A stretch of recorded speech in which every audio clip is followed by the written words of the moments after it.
Hey everybody. You saw I stuck with the more PC title to the show. I thought about putting in, when we're talking about sexy artwork, but I thought the term sexy might, make the censors here at YouTube probably furrow their brow or something. Even though we're going to be looking at artwork, in some cases that could make the YouTube censors furrow the brow. It's never none of it's pornographic. It's gonna be a lot of fun. And pitched this idea to Jimmy. I said we should just sit down and talk about a bunch of artwork from your collection, and we could probably do that. We could probably do that every quarter for the next 30 years, and we'd never even get through about half of what Jimmy has, because he's got a collection that I would like to see one day. I haven't got an invite over to his house yet, but maybe one of these days I will. So let me bring the man, the myth, the legend, the guy who has been on the road more than I think anybody I know since the first of the year. Hey, you're always invited to my house. You're always invited You over. got to get I, down there, I man. I would love to have you over, man. Come on. I'm like, and yes, I've been traveling. Although the last one was fun because I got to go to the movie premiere of Thunderbolts, and I got to meet the cast, and I got to run down the red carpet, and yeah, there she goes. Yeah, I was. Yeah, Well, you know what the story with that is? I'll tell you really quickly. Is David Mandel, who's a big art collector. You guys know David. I've heard of him. Um, he's a buddy of mine for years, and when he was directing and writing Veep, her Julie Louise Dreyfus's show on HBO. Amanda and I were watching it one day, and they introduced a character that is her, the president, when she was the president, her security, and it was Agent Palmiotti. And Amanda and I were home, and we were watching yes, I'm sponge worthy, by the way. Anyway, yes, so we were watching TV, and I was like, and I called up David like right away, and I was like, "What?" And he started laughing because he knew we were watching it every time it was on. And he said, "Yeah, I named the agent after you. I just like everyone just likes the way your name sounds." And I was like, "Okay."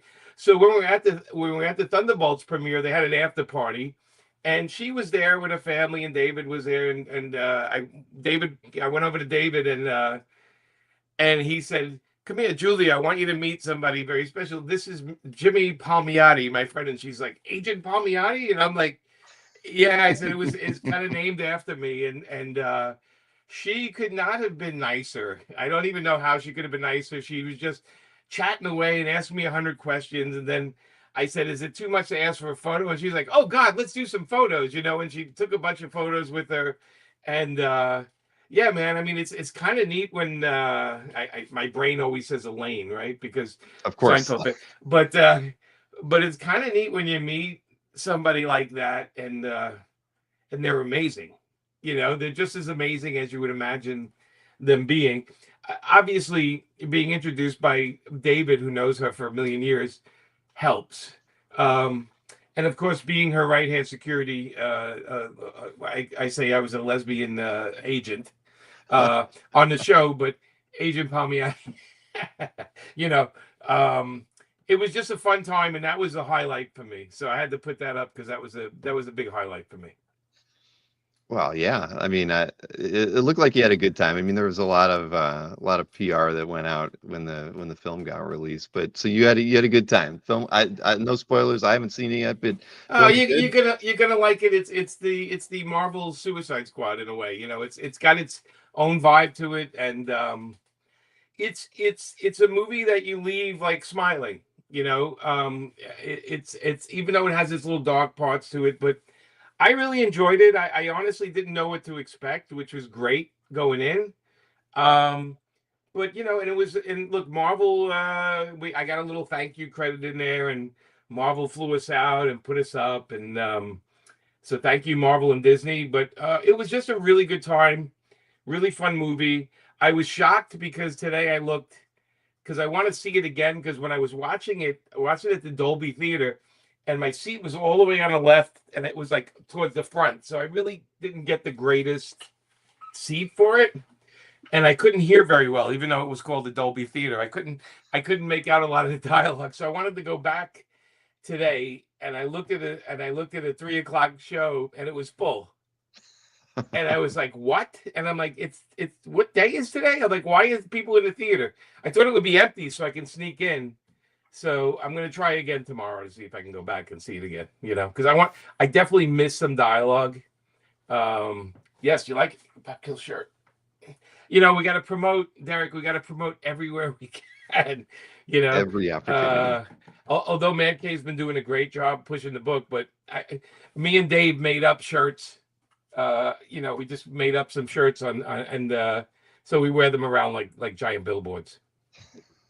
So were the seats assigned when you went to Thunderbolts? I mean, did No, they were. It was the comic book. It was the comic book grouping. It had Jim Stahl in there, Mhm. J.G. Jones, Tom Morgan, who I did Punisher 2099 with a million years ago. There was so the comic book people, Joe Quesada was there, obviously, and a bunch of guys, and Paul Jenkins, and we were all in a group on this side, and that was the comic book section, right? I guess they don't really want us mingling too much with the with everybody else. But I will say the after party, of course, was only the cast and like a certain amount of people involved with the film and the comic book people. So we actually got to go to this party that was pretty exclusive, and the whole cast was there, mingling and talking to people and everything, and that was a lot of fun too. Man, you're leading the good life, Jimmy. Well, You the one man. weekend. Well, there was where was this? You posted a photo recently. Yeah, where are you at? Okay, so that is actually while I was in LA, I went up to visit my buddy Larry and the crew at the DC Comics, and this was one of the rooms in licensing, and I had to go in there because I looked in that it was a wall of stuff, and I was like, wait a minute, there's the like Commissioner Gordon, the bat phone, and there's the thing that he pulls the head back, Shakespeare's head back, and I was like, all right, I have to sit at this, I have to take a phone call at this table. Amanda took that picture. We're like big idiots. We like run around and take pictures all over the place for every stupid thing. Um, but it was a lot of fun. That's up at DC though. Pretty cool room. And you were on a cruise right after OAX too. Yeah, I was. OAX was so wonderful and fun. I figured I need to go lay out on a deck and relax for a couple of days.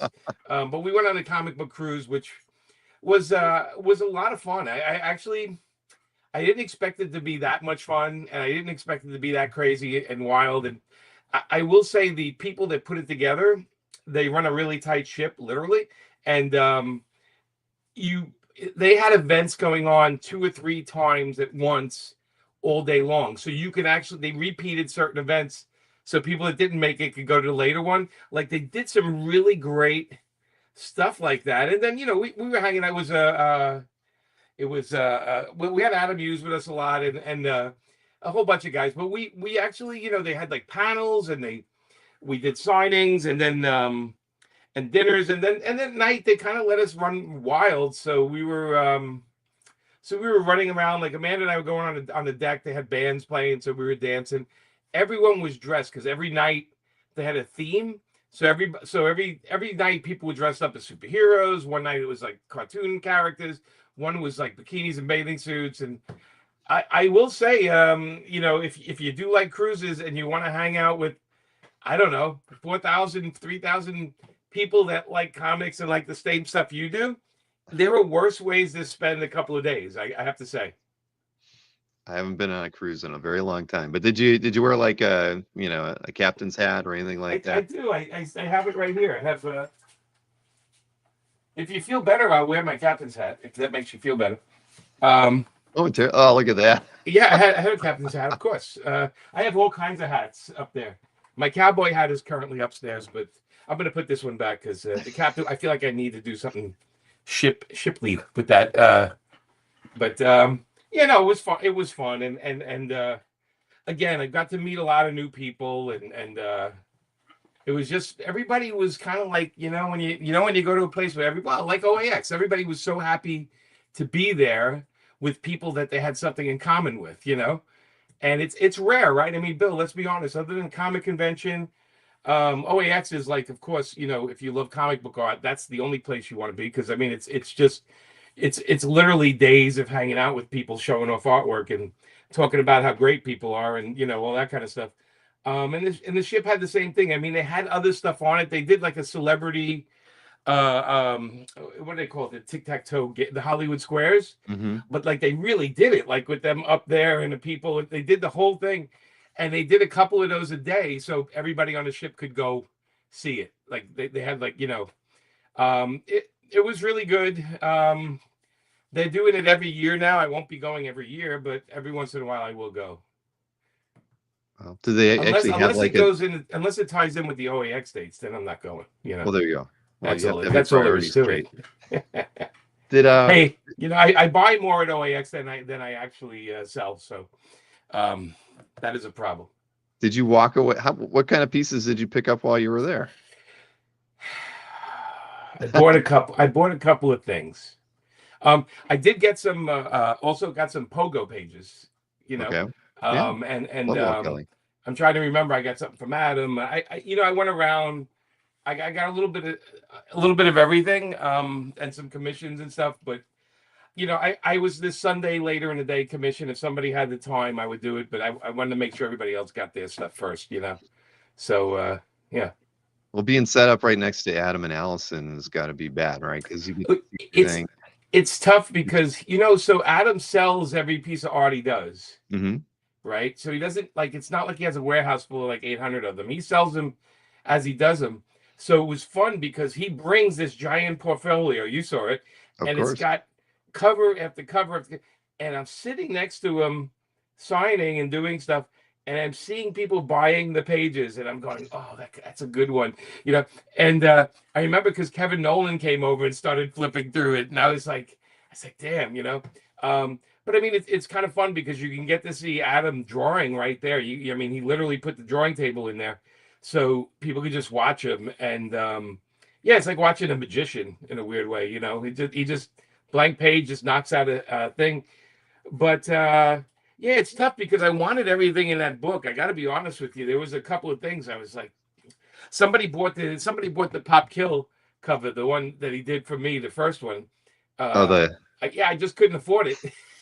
But I don't like to. That was a sexy piece of art. It was, but if I say, oh my God, I want to buy that, there's that thing because I'm another artist, they're like, oh, so I don't want to do that. I'd rather them get the money. So I kind of stay away from doing that with a lot of people. I only do that to Dave Janson and Dan Panosian because I just feel like I don't want to give them any money. You don't say that to their face, though. No. I mean, I take, they're my friends. So I mean, it's weird taking money from really close friends. I'll buy them dinners forever. They know that and everything, but I always feel bad because I want to watch them sell it, but I do take stuff from both of them, though. Well, that's cool. Well, so I'm glad I'll let you know if I'm ever down in Tampa. I will take you up on the. Dude, you just let me know. You come over here. I'll pull out some of the giant plastic suitcases I have the art in because they have to all be hurricane proof. Of course. Yeah. I mean, I literally have these giant plastic cases that have my address on them, like in big letters. So I figure no matter what happens, they'll be floating somewhere and somebody will be picking it up and go, okay. The great thing about comic art, right, is if anybody ever steals anything, we can find it pretty quick. Yeah, they're not going to be able to sell it. No, they're not going to be able to sell it. But I do it for the protection. I'm not worried about fire. I worry about flood down here. We worry about water here more than fire. But those, and like Patrick said, those totes are heavier than all those exclamation points. They do weigh, like, think about it. A thing full of paper is like lifting up a branch of a tree, right? Because it's just paper. Yeah. So some of them are like 60 to 80 pounds. It's a good thing. Patrick's very fit, so he's able to. He is. He's getting old though, Patrick. He's getting old there. So he's pretty strong. His son could pick up a car. So anyway. Well, Bootlegging wants to know what's the brand of those cases. Oh, let me drag one in here. Hang on. Well, we want to call Patrick. He can drag it in there for you, or his son. I would assume those are the hard cases. I get them on Amazon. Yeah. I don't know if you can see. You see it here? Oh yeah. Those are those ones that a lot of the yeah, I remember some of the art dealers use those when they're shipping art to San Diego and stuff. Those are super heavy duty. It's called a SKB. Look at that thing. SKB case, and it's the I series, and it's waterproof. So I put my pages into the folders, into all the portfolios, Mm-hmm. and then I put all the portfolios in there, and I put plastic and wrap around them. I kind of like some foam. I kind of fit some foam in there. They use these from everything from videos to instruments to whatever, but they're watertight. Now they'll burn. Don't get me wrong; they'll burn. It's plastic. But Yeah, well, down here in Florida, we're worried. Handle we're worried about goes up and down, hurricanes. right? So you can kind of drag it in. So when we have a hurricane, you can see me running down the street with two of them, pulling them down the street. Well, you moved that one around pretty easy. Is it full of art? It's full. Yeah, it's completely full. That has a star on it. So I think this one is Amanda's covers. I think these are all. It's either that or it's Ash artwork from Joe Casado and I. We were going through, looking back at all the Ash stuff, and we were trying to figure out what we still have. We have mostly every page ever done. Well, you told me you guys haven't sold any of it. No, but there's some that was kind of mysteriously disappeared, and so that's another story for another show. It's actually a good story, but it's for another show. And yes, Wayne, they are gator proof. They are. They have to, but the gator has to get past me first before they start biting that shit. So the reason we're here, yes, we had, well, actually, like Chris Snork, the guy who does some of the picks with me on Thursday nights a lot of times, we were talking during the show, and I said, it'd be fun just to have a show with Jimmy where we just talked about art from his collection. And so I pitched the idea to you, and you said we should do a theme, back and forth. The next thing you know, it's going to be sexy art and pinup art. And I mean, what brought us to that topic? I mean, I know that you're not shy with your covers. No. I like women. I love the way they look. Me too. The human body. I'm an artist as well, so I love drawing the human body, male, female. It's always interesting, and it's never the same. And I always love good girl art. I mean, growing up, of course, like heavy metal and all this stuff when I was young. I used to go in the late 60s, early 70s when I was a kid. I used to go into head shops and buy the Zap comics and the Robert Crumb comics off the rack. They didn't care. They sold it to me. I was a kid. I've always liked that. I always like good girl art and the way people draw women. And the more you look at stuff, the more you realize that like nobody draws women the same. There's a lot of people that try to draw them like Adam Hughes, and they try to draw like Amanda does her own thing. But it's amazing how different the art styles are with women, and especially what people consider sexy, like what falls into the category of like good girl art and bad girl art, like we was talking about. But also, the what makes the thing sexy isn't always the body, right? It's the body language. It's the way the girl's looking or smiling. It's the way the eyes are looking at you. There's so much more to the art, and as we know, we're in a business where comic books are all about storytelling. So people's superheroes, superhero bodies are all about, we look at the way they're posing, the way they're looking, the way that, they're flirting, whatever they do. And so I've always been attracted to the good girl art, the stuff that was sexy women and stuff like that. No, I'm definitely like a European mentality. Nudity was never an issue with me, I think. And I have to explain to a lot of people, it's like, there's a difference between nudity and sexy women and then actual sex. Like these are not like hardcore things. They're just naked women. And I'm sorry, but every museum you go into, there's walls and walls of that. And of course it's been a subject since the beginning of time, drawing women. And I think Peter Paul Rubens took it to some extremes, and all these different artists through time, and comic book artists have always been, I mean, we love when when a lecture is done right and sexy, and when you say Arthur Adams, and right away your brain goes right to these kind of pixie-ish looking girls, and with Big Yeah. Chaz and then you know Brett Blevins, and there's so many great Frazetta girls have all the big hips, and you know there's so many different things, and I've always, I mean, I collect a lot of comic art. I don't collect comic art like most people do, where they buy for the characters, like the Spider-Man or this and that. I've always bought for what's on the page, what I like. Something on the page has to grab me, and so over time, so I thought that would be a good theme, at least for tonight. For the next show we do, it could be 45 other themes. Don't get me wrong. I have Western art, I have sci-fi and stuff like that. I just thought this one would be kind of fun to start out because it was the stuff closest to the bins that I had. So it made it easy for me to find all the art. I have stuff that's hidden back there that, like I said, we can do like 4 of these shows, I think. And no, I have no Robert McGinnis to show tonight. He's asking about McGinnis. They're on my walls upstairs. There's one, but I don't own any of those famous McGinnis spy covers. I don't own any of those. I have actually McGinnis scenery paintings. I have one with a girl, sexy girl. I have another with a girl in a bikini, but it's small. It's more like I have a lot of these double page spread paintings he used to do, but they're like landscapes. I have one of like a farmhouse in the middle of winter that's so beautiful, you know. I love McGinnis for everything. I love his Western art. I love his scenery art. His women were amazing, and I can go on for hours about them. But he drew everything great.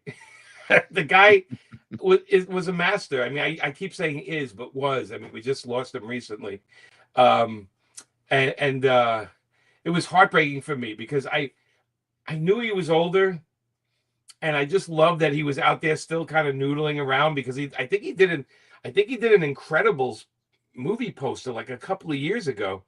And I was like, yeah, and I was like, how did this guy, he's got to be 92, like, or whatever he was, 91, still knocking it out.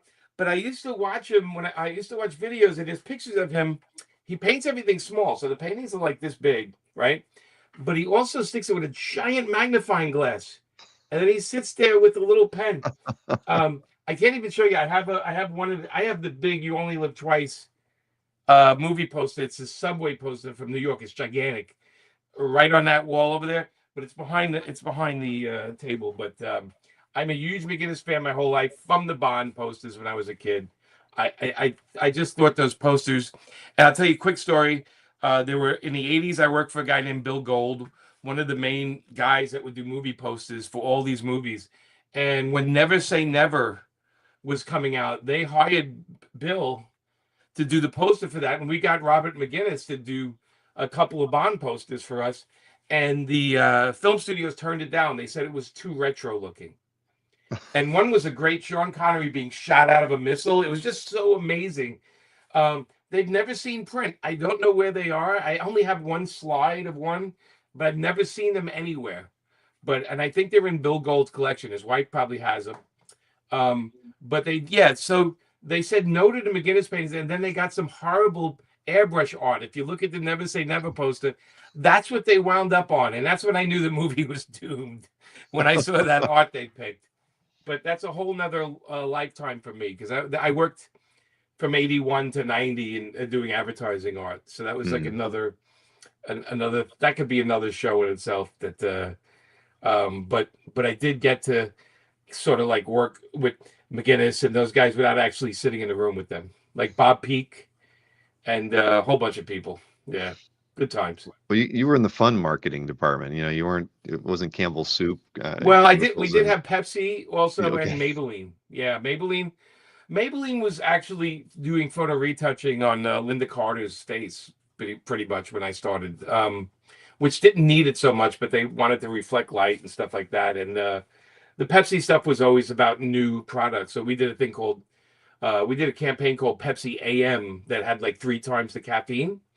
And they tried it out in like 3 states in the United States, and nobody wanted it. So it never happened. It wasn't because of the marketing, I can tell you that. No, it was like an energy drink before energy drinks, because that's what they do. They triple up on the caffeine and everything, and they thought it would be like a breakfast soda, and I was just like, I don't know about that, like, that instead of coffee. Yeah, Yeah. I mean, I'm not a coffee guy, so I understand that, but it wasn't. It was just like drinking a bag of sugar, basically. wow. Yeah. So back to that statement you made about buying art. So Yes. you're not a character collector. You're almost not No. even a creator collector. You're all about the subject matter on the page, whether it's a pinup or a commission style piece Yeah. or it's a published piece. You're really looking for content more than character. Yeah, I'll look. It's funny. Like when people, when you get like the list of, let's say, Heritage, and you're looking for certain artists. Like a lot of times, I'll look for Tom Palmer because I like the way he inks something, Hmm. and then I'll see what Tom did. Oh, he inks over John Buscema here, and he inks. Oh, that's panel. That I like that. The way he rendered it. Same thing like Al Williamson. There's some stuff like when he's over J.R. Jr. I love his stuff. I don't care if it's Daredevil. I don't care if it's the background characters. If there's something about it I like, I get it. It probably wasn't the smartest way to buy comic art um, when I was in the 80s and 90s and 2000s, but it's the stuff that I still love. I still love it.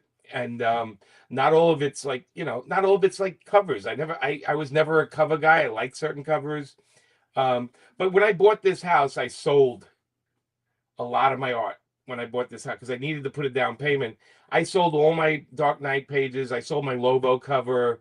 I sold my Watchmen pages. I think we cried together when we talked about that like 3 years Yeah, ago. and It's probably not the first time or last time you're going to cry about that. but I'm in a house. I mean, no matter how much I folded those pages, I couldn't live in that house. Hmm. So we all have those stories. I know where all my art is that I sold. I know who still has it, and I keep offering. I said, I'll pay you double for that if you want to sell me back. That's never going to happen. But I have an invite to go see it anytime I want. No, well, we all have those Yeah, unfortunate stories, but that's cool though that because there are a lot of people who collect uh, themes, right? Whether it's I like X-Men, I like Thor, yeah. and I want to get representative pieces from artists that I like. But that's not. I mean, but you've been collecting long enough that those things just aren't as important to you anymore, or maybe they just never were. No, when you meet the people and it's like I grew up right loving Paul Galassi and Master Kung Fu, and I grew up loving Bernie Wrightson, and I grew up loving Barry Smith, and I grew up loving like Craig Russell on Killraven and stuff like that. Hmm. So it's not Nikki Perucci, by the way. Marcus is laughing. Um, but I grew up like loving like I love Logan's Run comic when it came out, and I love George Perez and Janson together on that, right? So it's like weird things like that stay with me, like in that, like I want to have one page of that. I remember there was an Atlas comic called Planet of the Vampires that I loved, and it was I'm trying to think who the artist was on it. Is one of the Russ Heath. It was Russ Heath, and I loved it. And I just recently got 2 pages of that, like for $250 each. You know what I mean? And for me, that was like the greatest thing in the world. And the guy was looking at me like I was nuts. Like, there's nothing on these pages. I'm like, no, it's Planet of the Vampires. I bought that when I was, 14 or 15, and Everybody so wants a war page from Russ Heath, yeah, right? they Or all war that's things. the They didn't want a vampire. bunch of guys running around with vampires. But so we have these pages that impact us differently. It impacts me differently. The stuff that I grew up loving was not always what everybody else was hunting for. Now, don't get me wrong. I love the Conan, Red Sonja, Barry Smith page, right? Um, but I could never afford those. Like they were always expensive since I started buying. Barry's stuff was expensive, and I knew Barry, but I would never say, "Hey, can you get me a break on it?" He was making the money he was making. I remember the last convention I did with him. He had some stuff on the table, and sure, it was reasonable, but I didn't have that kind of money. The same Hmm. thing was when I was in Italy. No, I was in France, and I was talking to Manara. He had his table full of pages. They were $6,000 each, way back when. They were gigantic. The Click book and all those things, but Yeah. they were $6,000 each. To me, $6,000 was, and it still is. It's a hell of a lot of money. Um, and then 25 years ago or 20 years ago, it was even more money.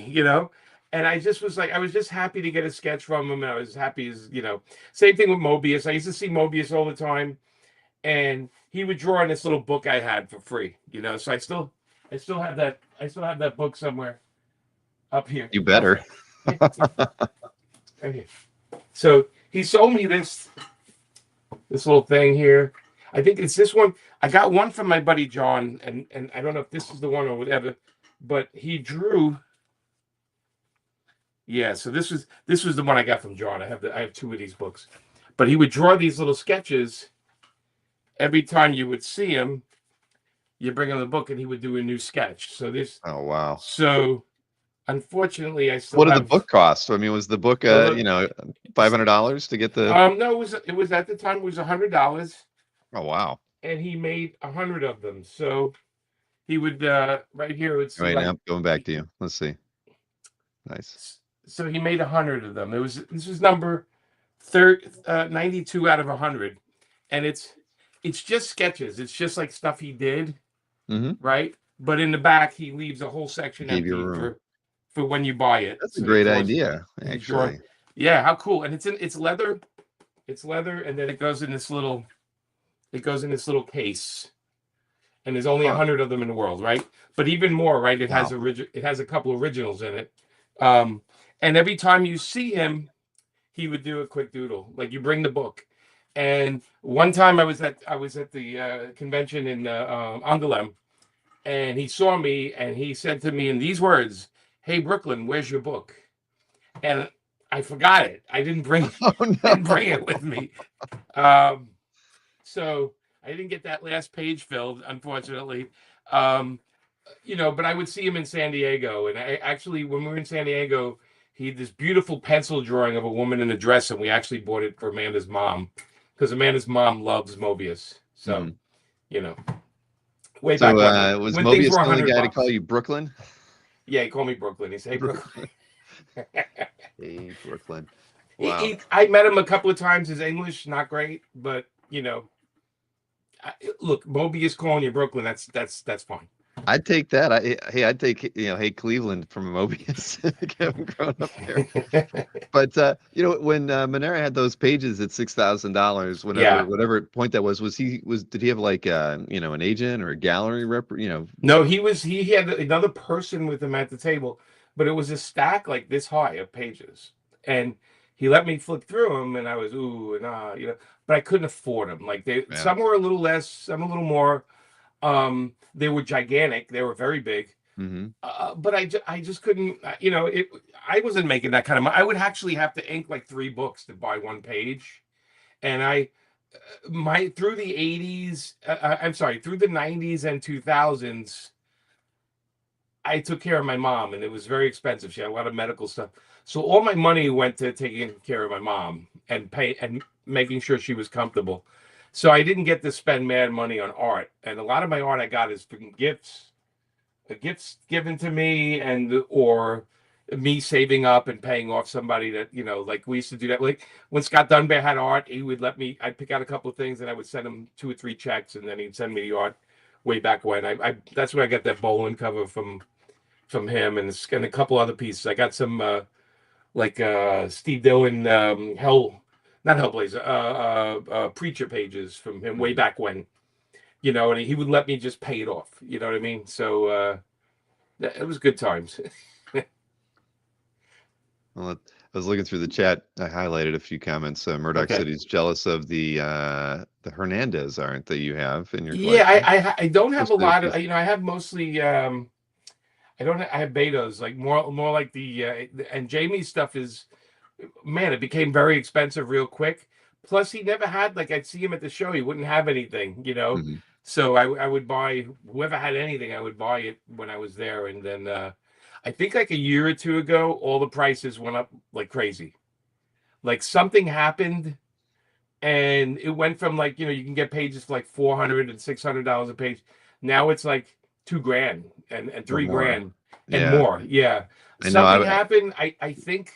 It was it was before the pandemic too. It was about a year or 2 before that, because I was always thinking about getting a page, and they were always $300, $400, $500, about 2017, and then all of a sudden I mean, I think you go over look at Albert's site. I think the cheapest page you might be able to find is around $2,500, and that's about with that's like the cheapest you could get of any of them now, because they're on Heritage once a week, at least one, Yeah. and they're always going for $3, $4, $5,000.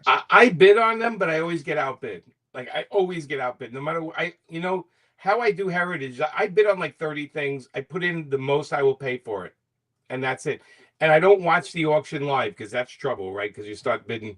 I just come home and I see it and I go, oh, I won 2 things. I wonder what I won, and that's the way I do it, because I'm not going to pay more than I could afford, and I still feel like I'm in the game when I do that. I still feel I'm kind of playing around, but I don't win. Last thing I won these. I just put them up on CAF. These Bob Peak drawings. They're really big. Those pencil drawings. So I won 4 of those for $600. And Can't go wrong with that. I put in, that's what I'm paying, and nobody else bid on them. So I won that, So once in a while you do get lucky. But if you watch it live, you're going to tend to kind of click to go higher, higher, higher, higher. And then you're going to forget that you have to pay that extra money. And then you want to put a gun in your mouth. So I stay away from the live bidding as best I can. Heritage likes it when artists that have art get into that situation, because they know they can kind of come back and do you got anything they can sign? There's relationships. I do give them a decent amount of art every year to sell. And then Amanda and I will take a trip, or I'll buy her something nice or whatever. I use the money towards having fun. And then you give the art a new home, so that's good too. Exactly. Yeah. There you go. Oh yeah, sorry, I'm just reading through the chat again. But yeah, no, one of these days I'll have a Hernandez piece too. It's just I like you. I've got to like throw a bid on there and then just hope that no one else bids on it, because otherwise, yeah. There used to be like 3 or 4 people I knew that bought their art. But now I know like 30 people that buy their art. And when it's that many, then it's like, okay, it's like I'm priced out of that for a while now, And they're not drawing as much as they used to draw. I think their book comes out quarterly almost. And it's, and it's different, right? Because the artists get older, their styles change a little bit, So. Kezzer wants to know, if you have any Espiri art. No, I do not. No, I like his stuff, but I'm not crazy enough about it that it's good. He's great, but just not something that I connected with. Yeah. Yeah. No, it's very colorful. It's pretty. It's pretty. It is. It's pretty art. But I have my things. I think we're going to see some of the stuff that we got whenever you want. Yes, we can dive. We should dive into that. We've been talking. Yeah, pick a piece. I'll go find. We haven't looked at any sexy artwork yet. Yeah, we've seen more Mobius. We're keeping people hanging here too long. They want some sexiness. They're not getting it from us. So now, well, let's just. I don't have any order to these because you sent them to me via email. So I'll just start with where. Well, I put the stuff. The more lewd stuff was at the end. I figured the later we go into the night, the better. You're thinking, man. You're thinking. That's good. Okay, so that's right here. Yeah. This was that's my wife, right? And right. And this is me inking it. It's huge. This is how big it is. I'll switch back to you here. This I would have thought this was 11 by 17. No, this is gigantic. It is a wraparound cover she did for Vamperella years ago, and it's Vamperella, she, and I think the other girl is Panther. And this was done. Yeah, I actually inked this. So this was a long time ago when I was still inking Amanda. Yeah, it's a pretty big piece. I just thought it was great, like three characters lounging around. No, normally people would draw this kind of stuff and have them fighting or running with swords. Amanda's just like, no, I'm gonna make it look like a 60s background with a checkerboard thing, and then put the girls holding chess pieces. Yeah, they all have chess pieces. Well, I gotta ask. I mean, when Amanda draws something that you like, do you just say like, "We're not selling that one. We're gonna put that one in the permanent"? We do have the conversation, but honestly, like she doesn't have a ton of art up on paper films. We have some of her art, and on your site, Patrick puts up some of the art. But she usually waits till people ask for things, and that's when she sells them. So But once in a while, I look at something and I'm going, I really want to keep that. But then somebody comes and says, "Hey, will Amanda sell that?" And then she goes, "Yeah, I have no problem selling that." So I don't fight her for it because how much can you have? I mean, it's. Well, you've got those, two gigantic cases. At least I you probably fill a do, I do. third. Well, I have a couple of Amanda's like stories. So she has all the Silk Spectre story, and she has all 4 issues of the Harley and the Birds of Prey book, like not broken up. And we still have, yes, I still have all the pro art, the whole I pro was going to story. ask you about the pro art. I would assume Yeah. because you don't see any of that anywhere. No, Amanda says if somebody wants to buy the whole story, sure, but she didn't want to break it up. So Good for her. we will, as we get older, we'll be selling it to pay for our, wheelchairs and adult diapers and all that shit. But she does bring stuff to shows and sell them. She at your show OAX, she sold a bunch of stuff, and we do put stuff from time to time onto the website and sell it off. But we do have a lot of private people. Like I just had somebody, she did a Spider-Man cover, and somebody's like, "I want that," So they Mhm. called us, and so that happens when you see stuff that you like of hers, you just have to ask. That's the rule with Amanda. She says, "Well, I'm not in the selling place. I'm in the drawing place. I need to keep drawing." And I get that because when an artist gets too involved with the selling part, that means they're not drawing anymore. Mhm. So she still feels she has a lot to do, and I agree. She's doing some great stuff lately. She is. I didn't get to check out any of the artwork that you both brought, but Well, your job is you're the host. You're Dean Martin in that place. You got to make sure everybody's happy. well, You know. Kazra and I, right? Yeah, Cosmo too. I mean, you guys worked. Look, you guys. It could be, we're like it's Martin and Lewis. And I don't know who's Martin and who's No, Lewis. but you guys work really hard. I mean, I see it. I see it. You guys, believe me, you're also a fan. It's tough, because I'm Yeah, sure well, I you want look to at. look at the art too. I love Amanda's stuff. Yeah, well, you come over, we let you plow through it, man. Well, yeah, without question. Now, this next piece, I have to, there's a lot of reasons to like this one. Oh, okay. That one. Let me see. I don't know if I found that one. It's in my collection, but I don't think I have the original right here, which is okay. I mean, we can look at it there. That is Cliff Chang, I, you know, I, and I thought it was Cliff because it didn't have, I couldn't tell. It wasn't signed, but it, yeah, it sort of it's looked like his work. it's Cliff Chang from Creeper. And I Uh, bought like 4 or 5 pages from Cliff. He had him at his show, and he told me, he says, "You took all the sexy girl pages." And I said, "Yeah." And he goes, "Well, there's no creeper on this other page." And I just said, "Yeah, I don't care." I said, I love. I mean, look at this part where she's tied up. Look at he just went completely black against the black background. Like how bold, right? He just has the highlights of the hands and the arms sticking out, but our eye goes right, knows where to go. It's looking at her, and then it's looking past at the characters. I just thought it's a beautiful panel. And I love the first panel too, where she's jumping from building it. That the first panel reminds me of a Hernandez brothers panel. It feels it it does feels have like that feel Beto's to it, art a doesn't little it? bit. Yeah. Yeah, Gilbert's stuff. But I think Cliff is great. I think he's one of those artists that like it looks simple. Like when people don't know art, they say, "Oh, it's so simple. It must not be too hard." But look at the shadows. I mean, even look at the shadow on her back. Like I said, to do that where he's so bold to just throw the black on the hair, and with the legs spread like that, it's tied up. You're not lost. You know exactly what everything is in the room, and it's so simple.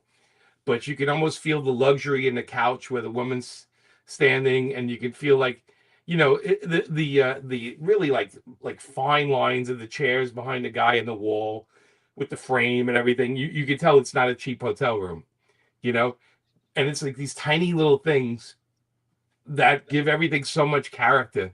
And it's what I look at in the artwork, and that's just a beautiful example of that. Yeah, you should have like like some business cards when you're buying artwork from guys like Cliff, and just slide in Jimmy was here in the empty sleeve, in the Itoyas. That way people Hey, know you got the good stuff. I've had people ask me if I can walk them around a show and pick out 3 or 4 pieces I think would be good investments. And I've done that for people. I said, okay, investments versus what? That you're gonna love it? And they're like, well, I'd like to like it, but I want the investment aspect. I'm like, okay, then let me pick out what you like, and I'll tell you what not to buy. And That's a better what way I've to done. do it, right? Because you don't want to be the one that says this is a good investment. No, it's just I let them pick it out, and then I go, not that one, not that one. That'll never be worth more than you're paying. And we kind of know that, Bill, right? We look at stuff, we go, okay, that's going to stay in that space forever. That Cliff Chang page, whatever I paid for it, if I sell it, it'll be a little more, but it's not something people are rushing to. But from an artist point of view, I love that page. So that's all there is to it. I buy things I love first. So, I mean, so people know you collect a lot of artwork then.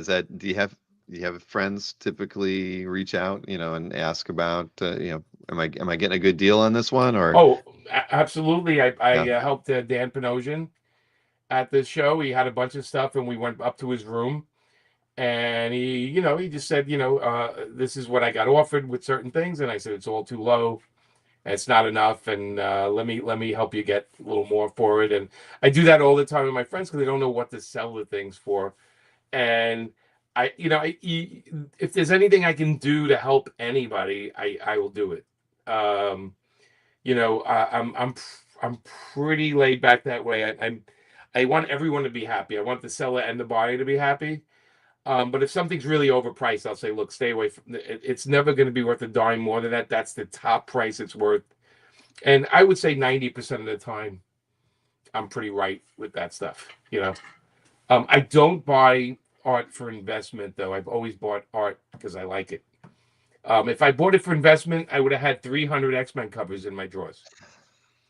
Because I knew, of course, that stuff was always going to go up, but I didn't care about it the same way other people did, right? But I always knew, look, I could have bought all of Todd's Spider-Man covers at one point if I wanted. And I had one Todd page, and I got it I did a signing in a comic shop, and they gave me a Spider-Man Todd page, and I sold it for a crazy amount of money because I was like, I don't really care about it. I love Todd, but Todd didn't give it to me, so. And I sold it for a lot of money. I think we took a trip. We took the money and we went somewhere.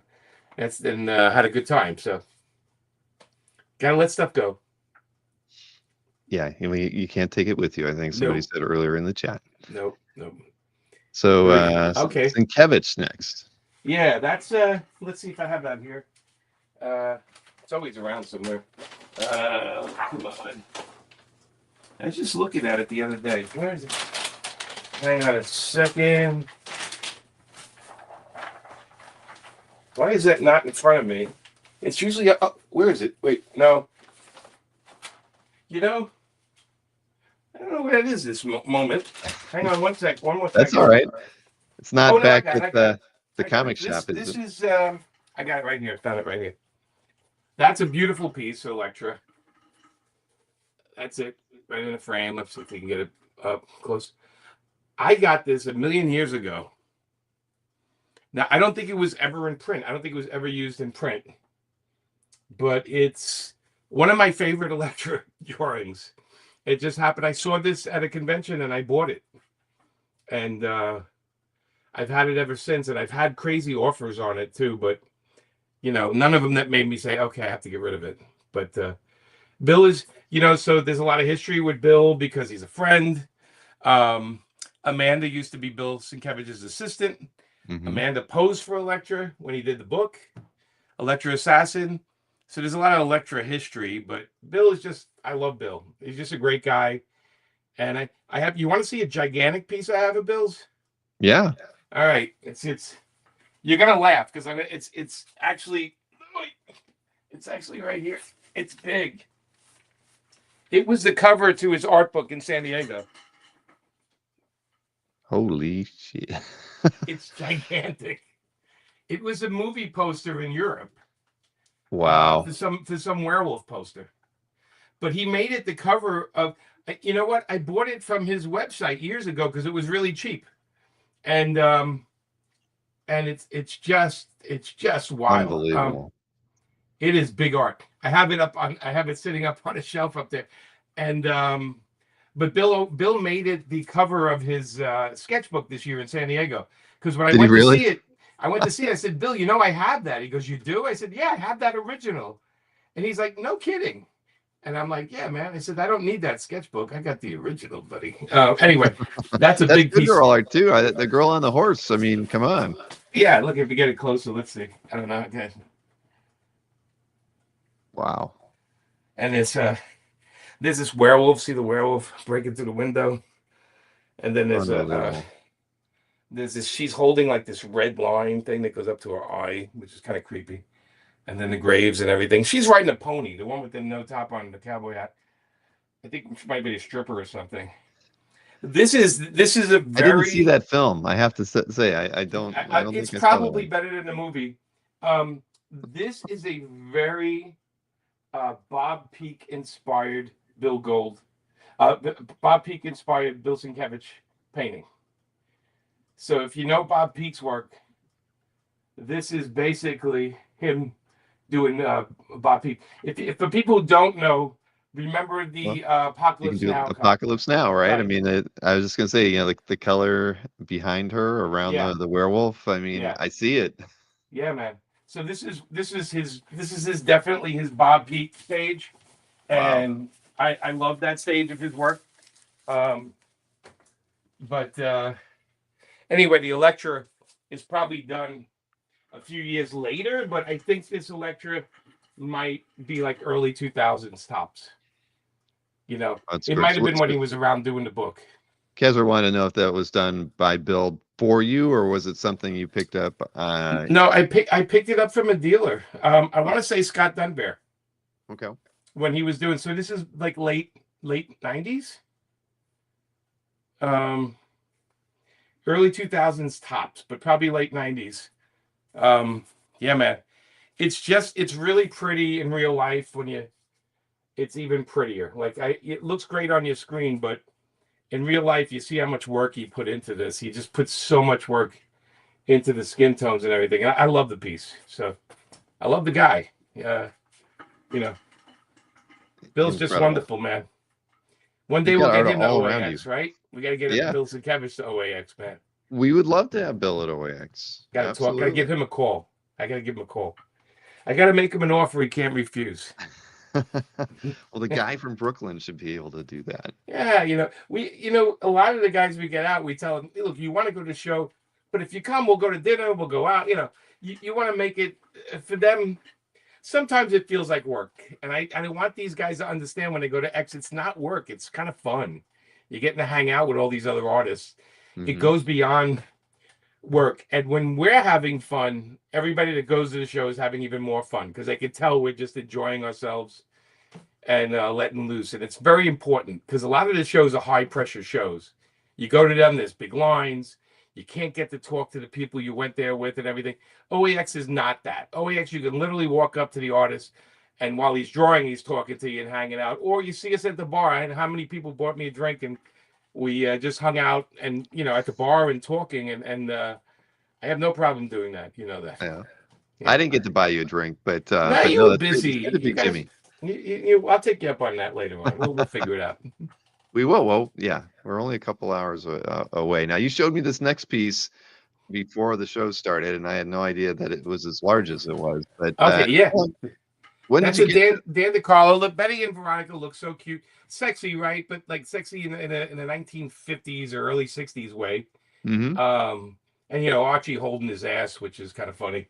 I would definitely do something if they left those word balloons blank. I could make up a whole different story right there. But I had this piece in my portfolio, and I didn't know.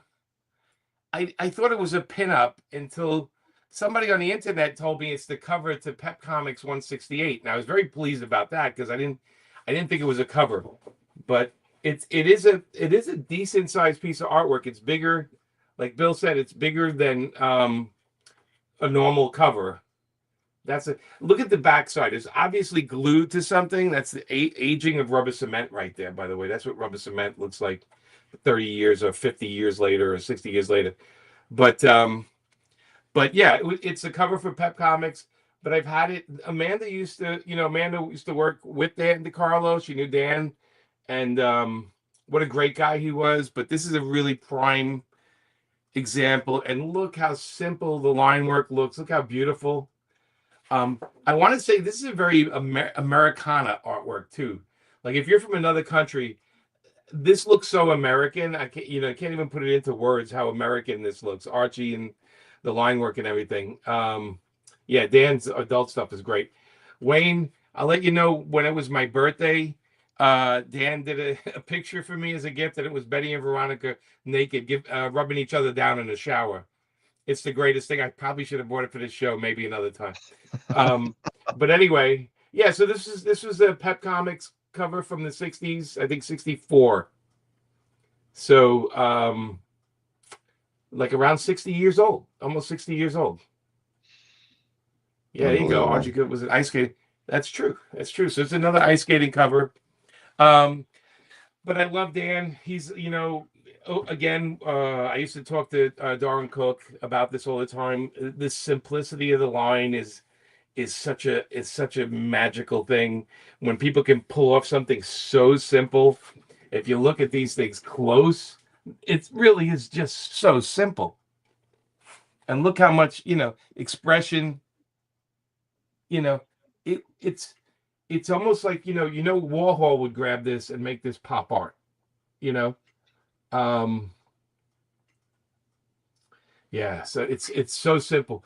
What does he do to show it's ice, right? Besides the rim, just a line there, just a line in the middle, boop, boop, two lines, a couple lines down here with some skate, cuts into it. And we know it's ice. We do. And I'm surprised that with all the staining on the back with the rubber cement, that it really hasn't gone through to the front. This is like, so if I was in an art gallery, I could frame this and say it's like some modern art that's worth $7 million. And then they take it home and they open it and this is on the other side. You know what? It's the Valiant comics when they were done. They used to rubber cement all the word balloons. All my Valiant art has stains all over it. They just used cheap rubber cement, and they didn't care that 2 years later all the artwork was stained. If you look at so much Valiant art, it all has these giant like earth tone burns into the artwork. It's so terrible. But this is a better piece of cardboard. It's like triple ply or quadruple ply. So the rubber cement didn't get through it, thank God. So there's that. Okay, this one I'm not bringing down because it's bigger than the Bill Sienkiewicz painting. But this is Dave Cooper. Uh-huh. Now, Dave just had a big show in Europe that was a huge, huge show. Every painting sold in the show. This is the size. So this is probably, I'd say maybe like, I don't know, 4 feet, 5 feet squared. It's gigantic. It takes up almost a whole wall up there. Dave was at a point years ago where he was like doing small commissions, right? And I said, Dave, I'm like, how much to do a really big one? And he gave me the price. And then I said, well, he goes, included in the price is I'll fly it to your house and I will stretch it around a frame and hang it for you. So he lives on the West Coast. Anyway, he did this painting. I kind of art directed it a tiny bit. He put my cat, if you look on the upper left, there's these round berries, and you see if you look down like a little bit, there's like cat eyes and ears. He put my cat in there. But it's such the original is so beautiful. Bill, when you come to the house, you can look at it. But I love this painting. It's got so much movement. It's almost really creepy and cool and sexy at the same time. It's got the naked girls. It's got the wolves with the girls. And then it's got these freaky looking women all the way in the background with glasses and they're laughing. It's just so crazy. But Bill's art, Dave's art is so insane. Like it's just, he's another level of artist. Like it's another other, and this is good girl and bad girl, by the way. So it's not, James is asking that. This is good girl.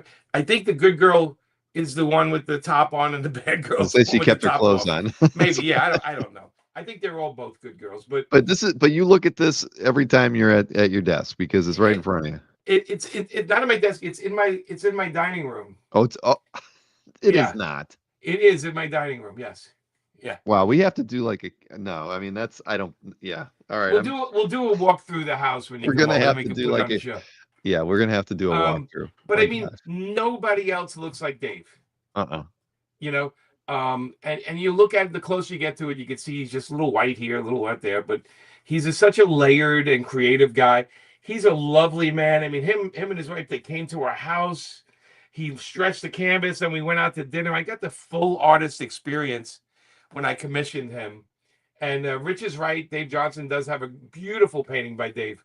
I think what we're all trying to do, like we're a whole group of us that have Dave paintings in our houses, but he did a show. He actually offered me a painting that size of stewardesses, and he showed it to me. And I said I was hoping I could art direct the piece, and he was laughed at that. He said nobody does that. Yeah, let's do it. And I gave him an idea. I said, well, I want to do something with girls and wolves and this like garden of crazy stuff. And man, it just he came back with this. I'm like, this guy's brain is another level crazy.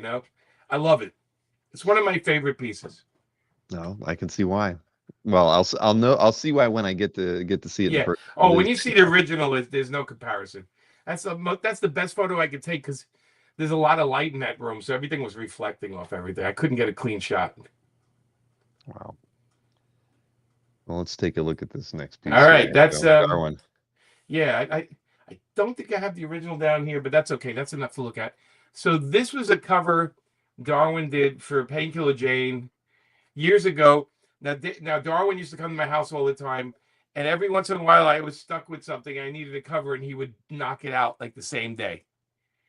And this is one he loved. He said, "Well, she can't die and she can get hurt." He goes, he came back and he said, "How about her lighting a cigarette off her own arm that's on fire?" And I was like, "Yeah." but you know what people tell me the sexiest part of the drawing is? Can you figure that out? The barefoot. The barefoot. Yeah. The way the toes are in a piece of the car frame, like that. People go to me, "Oh, those toes are amazing," and I'm just like, I didn't know there was that many foot fetish people. Until people started coming up to Amanda, because Amanda does feet. Like she draws feet all the time on girls, and people say, "Oh, I love the way she draws feet," and we're always like, "What?" But to each his own. But it's sexy in its own way because her face is all confidence. Like, yeah, I'm lighting a cigarette off my arm. Who cares? Mhm. Yeah, James Siegel's a bare knee guy. See, so if we rip the pants, Each James, their you see own. that leg right there with the rip in it? How about that bare knee? Huh? How you like that? Anyway, the toes knows. But anyway, it's just a sexy piece, and it's Darwin, and you gotta love Darwin. I miss that guy. I miss his art. We all got cheated. We got cheated really bad losing him. But he died of lung cancer, and there's Jane smoking a pack of cigarettes. So she has the pack sticking out of her back pocket, and she's smoking a cigarette. So maybe there's a lesson in all that. But sexy bad girl with the toes. Right. Well, Kezra mentions the glasses. Roberto mentions the burnt scalp. I mean, to each their. I mean, everybody's got their own thing. Also the way the head is leaning, so she's looking above her glasses, and it doesn't come off like when Chuck Schumer does it, right? This is like Painkiller. She's looking at you like this confidence, like all the way her lip is turned to hold the cigarette. There's just and then there's the boobs. I know, Patrick. Yeah, boobs. We said boobs tonight. I know somebody was wondering how often that word was going to come up, but we call them breasts, but you can call them boobs, whatever you want to call them. I don't care. Well, when you're from Brooklyn, they're boobs, right? Yeah. Well, they're boobs. Brooklyn, they were boobs in Cleveland too. So I think in Brooklyn they were more like tits, to be honest with you. Okay. Boobs sound like a kid saying it or like a clown. And when you're an older guy, when you're a Brooklyn guy and in your teens and 20s, it's like, oh, look at it, she's got great tits, right? So that's like another way of saying it. Either way, we're getting thrown off YouTube tonight. Either way, Bill, we are. Yeah, when I was in art college in Boston, we took a trip down to New York. It was probably like 1990, maybe 91. And somehow we ended up in the Kit Kat Club. And I think they called them tits there. I can tell you that. I was a little frightened I think, at the age of maybe I was probably like 20, 21, and I did not know what I'd gotten myself into That going was to right on Broadway. I remember that place. Yeah, man. yeah, it was like, it was down below Broadway was where it was at. Yeah. I won't go into it. That's a story for another day. The Not for New media York has lost a consumption. lot of that charm of the it's now it's like it's like Red Lobster and all that kind of stuff there. I do miss I grew up in high I went to high school and it was like 77, 78, and 79, and New York was dangerous and lewd and peep shows and porno houses and all that stuff. And it's a shame because there was a charm to that. Like there was like a thing you can't there's like a grittiness that you don't see anywhere else in the world anymore. You just don't see it anymore. And I always say it's great to make everything safe for everybody, but there is a point in your life where you want a little danger, you know. And definitely New York was a place back then. Now I don't know. Now it's just, you know, I don't know. It's not the same. It is not. I do feel safer when I go to New York. Yeah, everybody feels safer. I guess that's something. Hmm. Oh man. All right. Well, what do we got next here? What do Oh, we? well, something classic. Okay, yeah, and this one's on my wall too. But this is, I think he did this after he had his stroke, and he started drawing with his left hand. I don't know if you knew that, right? So Oh at yeah. one point, Hmm. yeah, he switched hands, and I got this from them. Uh, I went to Frank's house. I have stories about that and everything, but this was one that was bought. Um, and again, uh, you know, this is the Frazetta hips, right? The way he's like this now, modern day, that hips and that behind are very modern right now, right? That's like a very modern pose. But Frank was doing this in the 50s and 60s and 70s. Um, he drew he drew the way he liked his women, and so he drew the bodies in that kind of built like that, and it's terrific. I mean, nobody did it better. And you look at the beautiful line weight on around the face and the simple line. You have the side boob, the profile of the breast, and all of it's just all of it is like a massive amount and a lifetime of confidence in a simple line. You know, the way even the hair has its own movement. It's kind of bopping up. The whole thing has movement. The way she has her arm out, and then she has the hand twisted a little bit, like towards us, holding a knife. And that's like a real artist right there. The way he just moves it. Instead of doing it straight out, he turns the wrist a little bit so we can see the full blade instead of foreshortening it so much. Hmm. That's something a master does and makes it look effortless. And the deceiving thing, right? It says 86. It says stroke was in 96. Okay, so I'm wrong. This is before a stroke. It doesn't matter. It's still from the same brain. Frank told me the art's in the head. It's not in the hands. And when he had his stroke, I remember him saying, "It's still in the head. I just got to get the hand to work out." You know. So this is 86. Okay, it's before that. Um, but anyway, beautiful, just lovely Frazetta. I don't have many by him, but I do have stories and meeting him and getting invited to his house, and then actually see him in New York. He made me dress up with a tuxedo once for a party. He had a black tie party, and I came in I a think tux. I've seen photos of like Albert Moy at that party. I think Yeah, he. yeah, Albert was there, and a couple of people, and you had to have a black tie. And there's very few people I would do that for, that it's not a wedding or something. But Frazetta was one of the guys. He was extremely generous to me, extremely nice, and showed me how to ink hair. Took his time and showed me, like him and Al Williamson were like these two guys that they just love hanging out with people and showing them how to do stuff. The both of them were great, great people. But what a sexy little pose there. Simple drawing. Yeah. No, It's Frazetta. It's classic. it's You don't even lovely. see. You don't need that signature. You would know right away. Of course, Yeah. and by and large, because of the figure shape, Right. I mean, Yeah. her hips for days. Hips for days. I I met Ellie later in life. I'd have to ask Sarah how her grandma's hips were. I don't really remember so much. That'll be an interesting conversation with Yeah. Sarah. She's got stories though. Oh yeah, definitely. Now, it was funny when I saw this piece. I thought, well, it's Good Girl. It's Jungle You Girl. know, It's another. I have pages that have a lot of nudity on them, Yeah. but I thought this one has storytelling, and it's got this sexy jungle woman. You know, um, I love the biting. She's biting the knife there so she can catch the baby. It's just a simple line, with the teeth and the knife. Let me tell you, there's 1,000 ways to screw up that face. But look at the expression, like she's sweating, the hair's blowing, she's got movement, her body, her breasts are like thrusting forward. But she got her arms out, ready to catch the baby. There's so much storytelling in that single panel. It's beautiful. You can blow that up and put that on a t-shirt.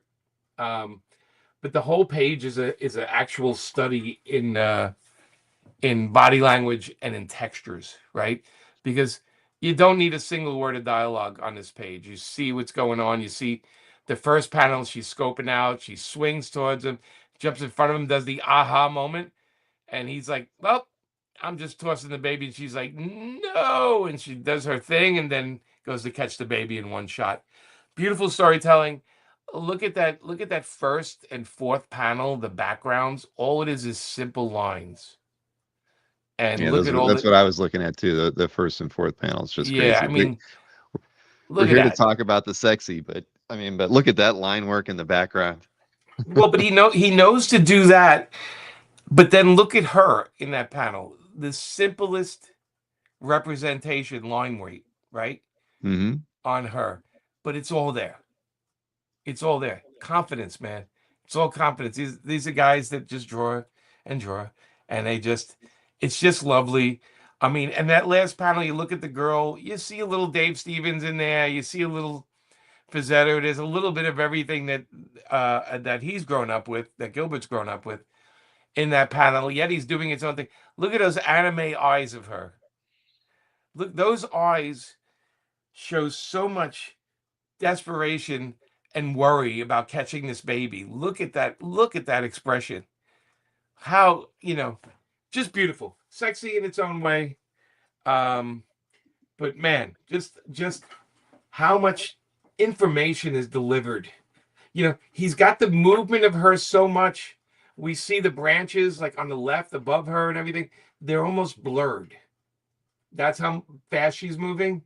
Like they're not solidified. And it's just so much to it. Yeah, and the old man, I see Marcus says the old man baby face, which let's be honest, old babies look like old people. They do. And the single Michael Jackson glove, good catch. I can't remember the story with the glove, but there's a story with the glove. But just a beautiful page. I think it's sexy in 20 different ways, and like I said, just the both brothers are just great communicators, and it's so fun to see it blown up like that. Agreed. No, it's yeah. I I like that page a lot. There's too much to like there, and she is very sexy in it. But now we switch over to This is to Brett this. I Blevins. mean, yeah, but it's sexy in a slightly different way. Yeah, I mean, so we have another Jungle Girl Yeah. motif. Now Brett draws these like pixie type women, right? They all look like they're like maybe like 5'2", you know. But look at the movement and expression in the body. I mean, you blew up the panel. I mean, she is spread legged right there with a giant snake in her hand. It is suggestive. We call that the thigh gap here on the channel. Yeah, and I mean, let's be honest. If you had a punk rock band, that could be your poster in the '80s, and you could name your band "Choking the Snake" or something like that. But it's beautiful, and he doesn't get in. Like the feet are just, but you just look at the feet. Yes, cute is a good word, Murdoch. It's a great word for his stuff. But he's not afraid. Like in that shot, he's crossing the arm. I mean, think of the pose. She landed on both feet there. Because we see the panel before she does a flip. She lands on her feet, and then she pulls it apart while she's pulling the snake apart, and that's why the arms are crossed. She kind of grabbed it straight and then pulled it across. It's such a wild pose. And then the third panel, she's just slamming it into a bunch of bamboo. I think the snake, and then she does the last two panels are wonderful because she's like, okay, stop already. And then she yells out, "I'm coming" in the last panel, which is, that's because she's going somewhere. But it's just so wonderfully rendered. Brett has this animated movement about his work.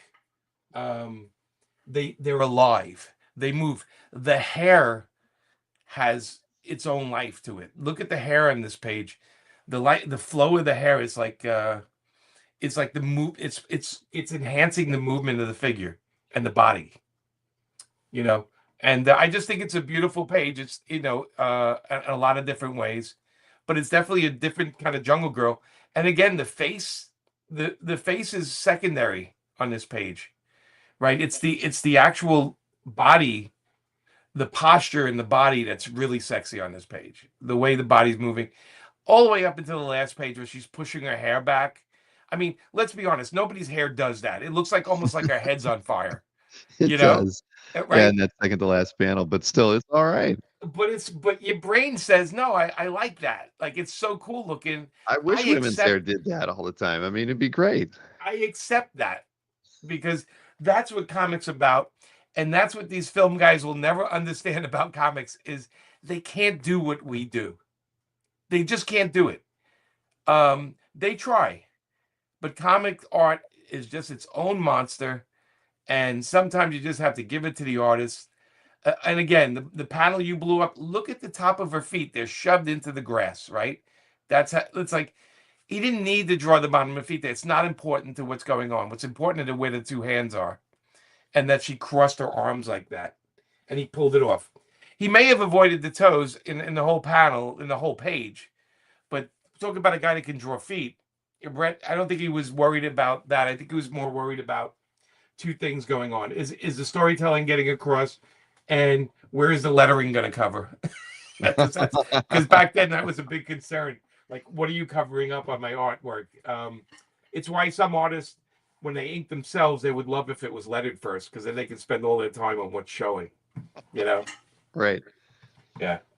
Good well, stuff. The sex piece is very colorful. Okay. And yeah, and sexy. That I have here. Wait. I think we have a good and bad girl on this one too. Yeah, let's see. Okay. All right, here we go. So I bought this at a convention in San Diego. The photo's good. The original looks better. I'm gonna hold the original up. This is probably my favorite Joe Chodo piece he's ever drawn. And I met him for the first time in San Diego this year. And check that out. Look at that. I don't have to explain to you why this is sexy. No. Do it? No, okay. You don't. I mean, look at the faces, the eyes, the shading on the bodies. I told Joe I bought this. I own this. I met him for the first time in San Diego. And I told him I bought this at the con. And he's like, "Oh, that's a good one, man." And I was like, "Yes." I was like, "I love it." But it's just so cool. And it was for one of those books. It was a Leather and Lace was the name of the book. He did pieces for this series of black and white pinup books that came out years ago. I still have the price on the back of it. I paid for it. You tell me if I paid too much. It's $1,200. No, you did all right, but but that's what his stuff was priced at back then too. I mean, no, and it was very, it was the most reasonable. expensive piece they had, but I was like, that's the one that caught my eye. Mm-hmm. I just the rendering down here. I mean, it's just guys do that with digital art now, but this guy did it with paint. This is gouache and watercolor on a board, and it's beautiful. And it's it's got a texture to the paper, and if you hold it sideways, you can see the layers of paint he put on top of. He layered a lot of it, but it's just beautiful. You know who does work like this too? Bruce Timm. Like when Bruce really wants to render, he doesn't do it render like this. But Joe, pretty amazing. I think it's one of my favorite. It is my favorite Joe piece of his, and yeah, I thought it fit tonight's category pretty well. It really does. Yeah, no, they're Well, we can see why it's sexy. I mean, it's right in your face, sexy. You know what I mean? yeah, there's no doubt, no question. I don't have to think twice about it. No. But lovely. And Sorry, I'm making so much I noise. I'm like just Joe's approach. I mean, he doesn't really worry about backgrounds a lot on his figure work, and he doesn't have to because there's so much no. work in his in the technique that he uses to put the paint down and the colors that I almost don't care. If she's leaning up against a car or leaning up Right. against another woman, it doesn't matter because you're He too did focused that Black on the Widow figure. book. Remember, he did that Black Mhm. Widow book for Marvel that was painted. I thought it was a beautiful book. Like the guy's just great. I don't know why he ever hasn't become a bigger name, but he did take his career to the art side for a while, and he was gallery guy for a bunch of years. So I think that kind of interrupted the or maybe that's where he is now because he's a gallery guy now. So Right. yeah. Well, we actually host his website here at CAF, so Oh, do you? Awesome. yeah, he's so I get to email him once a year. He's a great. I've been thinking about having him come on because we did all that colorist work for so long, and I mean he is such a talented guy, and he's I've a great actually guy never too. spoken to him. He's fun. He's funny. He'd probably be great on the show. Right. You can talk about this piece. Yeah, we will. Oh, he teaches. Dave said he teaches art. Okay, that's little Annie Fanny. Right there. He's teaching art. I had no idea, Dave. Yeah. So when I grew up, I had my older brothers had Playboys. I had little Annie Fanny in the back of Playboys. This is Harvey Kurtzman and Bill Elder. And they did this for Playboy magazine. I have the original right here.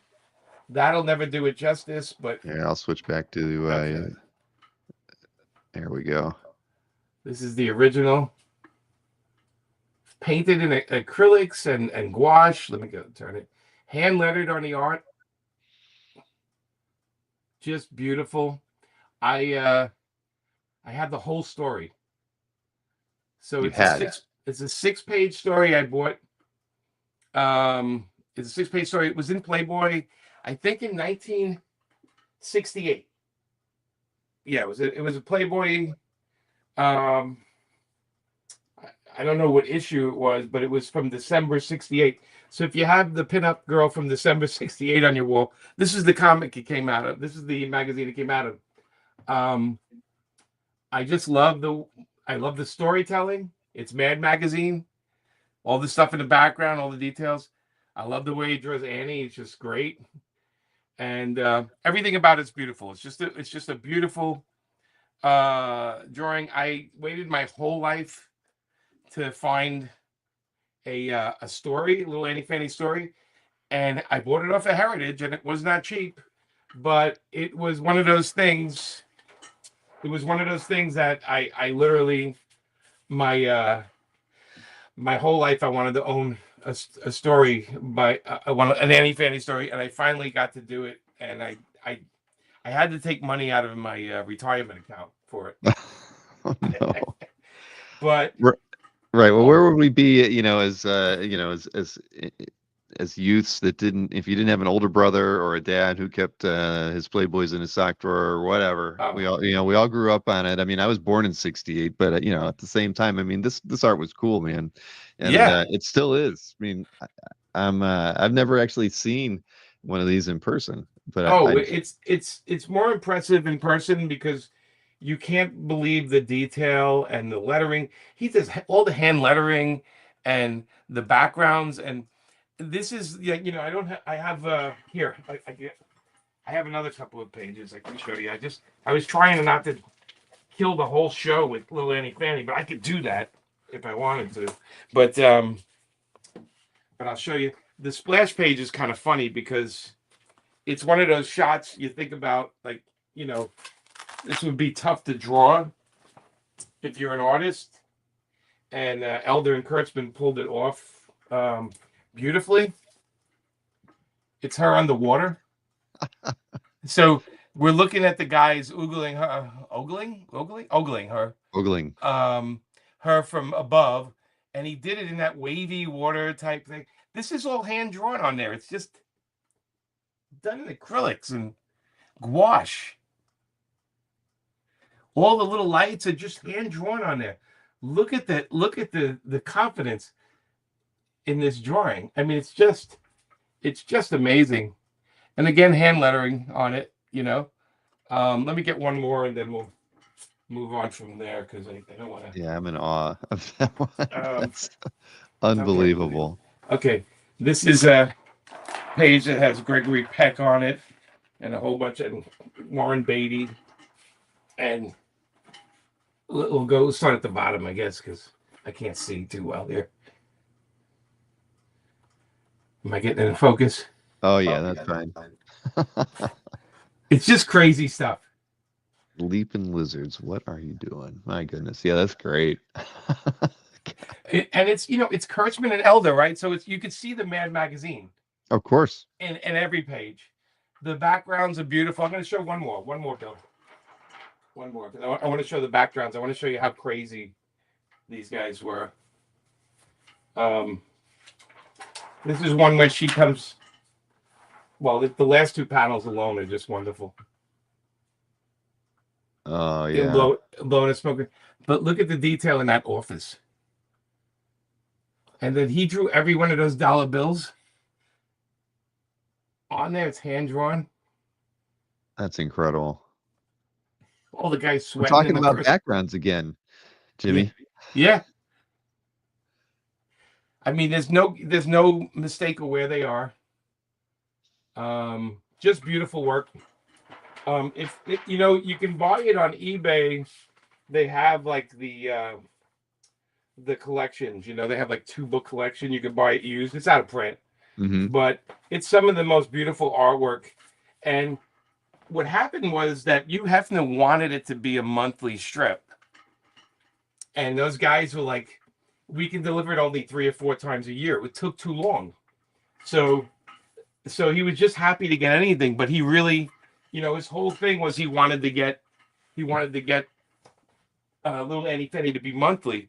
So some of the stories are only 3 or 4 pages long because they just couldn't do it. You know, it just was too much time. But when this came up, this was a 6-page story, and that's one of the prime ones. And I was just like, you went to the mat part. You weren't going to let that one. You were there. You were bidding live, right? I put a crazy price on it. That I said that's the most I could do, and I only had to go like $400 over. It was live for that one, but I only had to bid it one up, and the other person gave up, and I was like, yes. I remember I ran upstairs and told Amanda, I got it. You know, it's something I wanted in my whole life. I still haven't figured out how to display it. But it was definitely one of those moments where I was like, man, I was like the high five in the universe. Of course. You know? So it was great. But anyway, everything about it is sexy. From the line work to the color work to the bodies, but everything about it. There's the storytelling is sexy. You know, the whole, it's so Mad Magazine. It's like prime Mad Magazine to me. So anyway. Well, I'm jealous. Yeah. Well, when you come over, I'll show you the originals, because the originals are like, it's otherworld kind of stuff when you see it. You can't believe people just drew that. Rich, you know what I mean. Both those books are amazing. And that's in the books, Danny. Rich Danny, sorry. All right. What do you got? Oh, this is so that's Mark Texeira. Oh yeah. And funny story, he gave it to me as a gift. We were high school buddies. But it has an extra funny story because the dead guy is David Bogart from Marvel Comics.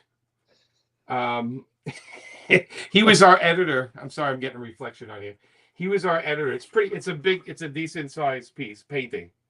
And it's a little oil and it's a little acrylics. But he was our editor on Vamperella when we were working on Vamperella together. And so he decided to kill him. Have Vamperella kill our editor in the painting. But it's a beautiful, I mean, the face is just gorgeous. Tex, man, when he wants to turn it on, he could turn it on, you know. Everything about it is sexy. The way the bathing suit on her hips. You know, obviously it says a lot I'm about the looking at the artist. backgrounds again, Jimmy. I'm sorry. I'm The dead guy? You're looking at the dead guy? yeah. No, that's I a mean, very form fitting. That's the way we like our yeah. Vamperella. Well, I mean, You look, the know? face is like all ecstasy, right? Like that's an ecstasy texture.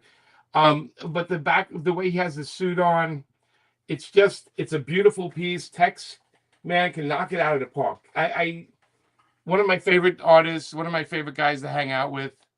Um, even the way he rendered the elbow and the arm, the lighting on the elbow, it feels like they're really there. Just a beautiful piece. We got to bleed it. That's right. I mean, you know, the blood is everywhere below him, splattered out. It's like he fell out of a window or something. But always used to laugh because I said, "Where's the blood on his clothing?" And Tex is like, "Don't worry about it," you know. But yeah, the back. I mean, this area is just great. Look, the shading and the rendering, just beautiful. It's the guy who knows how to Poke draw. your eye out with that thing. Yeah, My goodness. Jiraiya, exactly. Those heels. Yeah, you know. Plus, it's obviously very cold It in is. this Yeah. Vampirella. She's probably in a very Arctic place or something. Anyway, that's Tex. He's amazing.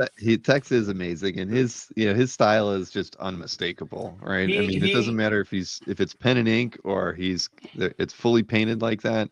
yeah. Like you say, when he's on, he's on, and that's I love his work. He's one of the greats, man. His Ghost Rider and Punisher were some of my favorites too. Mhm. I loved when he did those books. They just kicked ass. Well, we got a black and white piece here. Okay. Let's see. I forget which one this. Oh, Oh, that's Manara. Yeah. yeah. Okay. So this is Giuseppe. This is it was a comic, but it was a strip to give you a sense of how big they are. Here, I'll switch back over to you here. Okay. There we go. So these are around how big the strips are. That like a comic, like a large comic strip, and these are one day after the other, right? So these two are, they were sold like as a group. But this is Milo Manara, one of my favorites, probably one of the best erotic comic artists in the world. You go to Europe, he is the man in Europe. But America, people, we love him, but he's obviously the sexiness is all over the place. The face, the mouth, the way he renders the body. This is just an interesting, everything about it is erotic. I mean, the guy's pulling down her panties. I get it. It's pretty right there.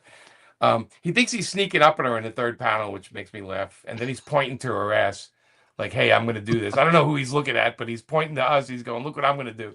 But he's a brilliant artist.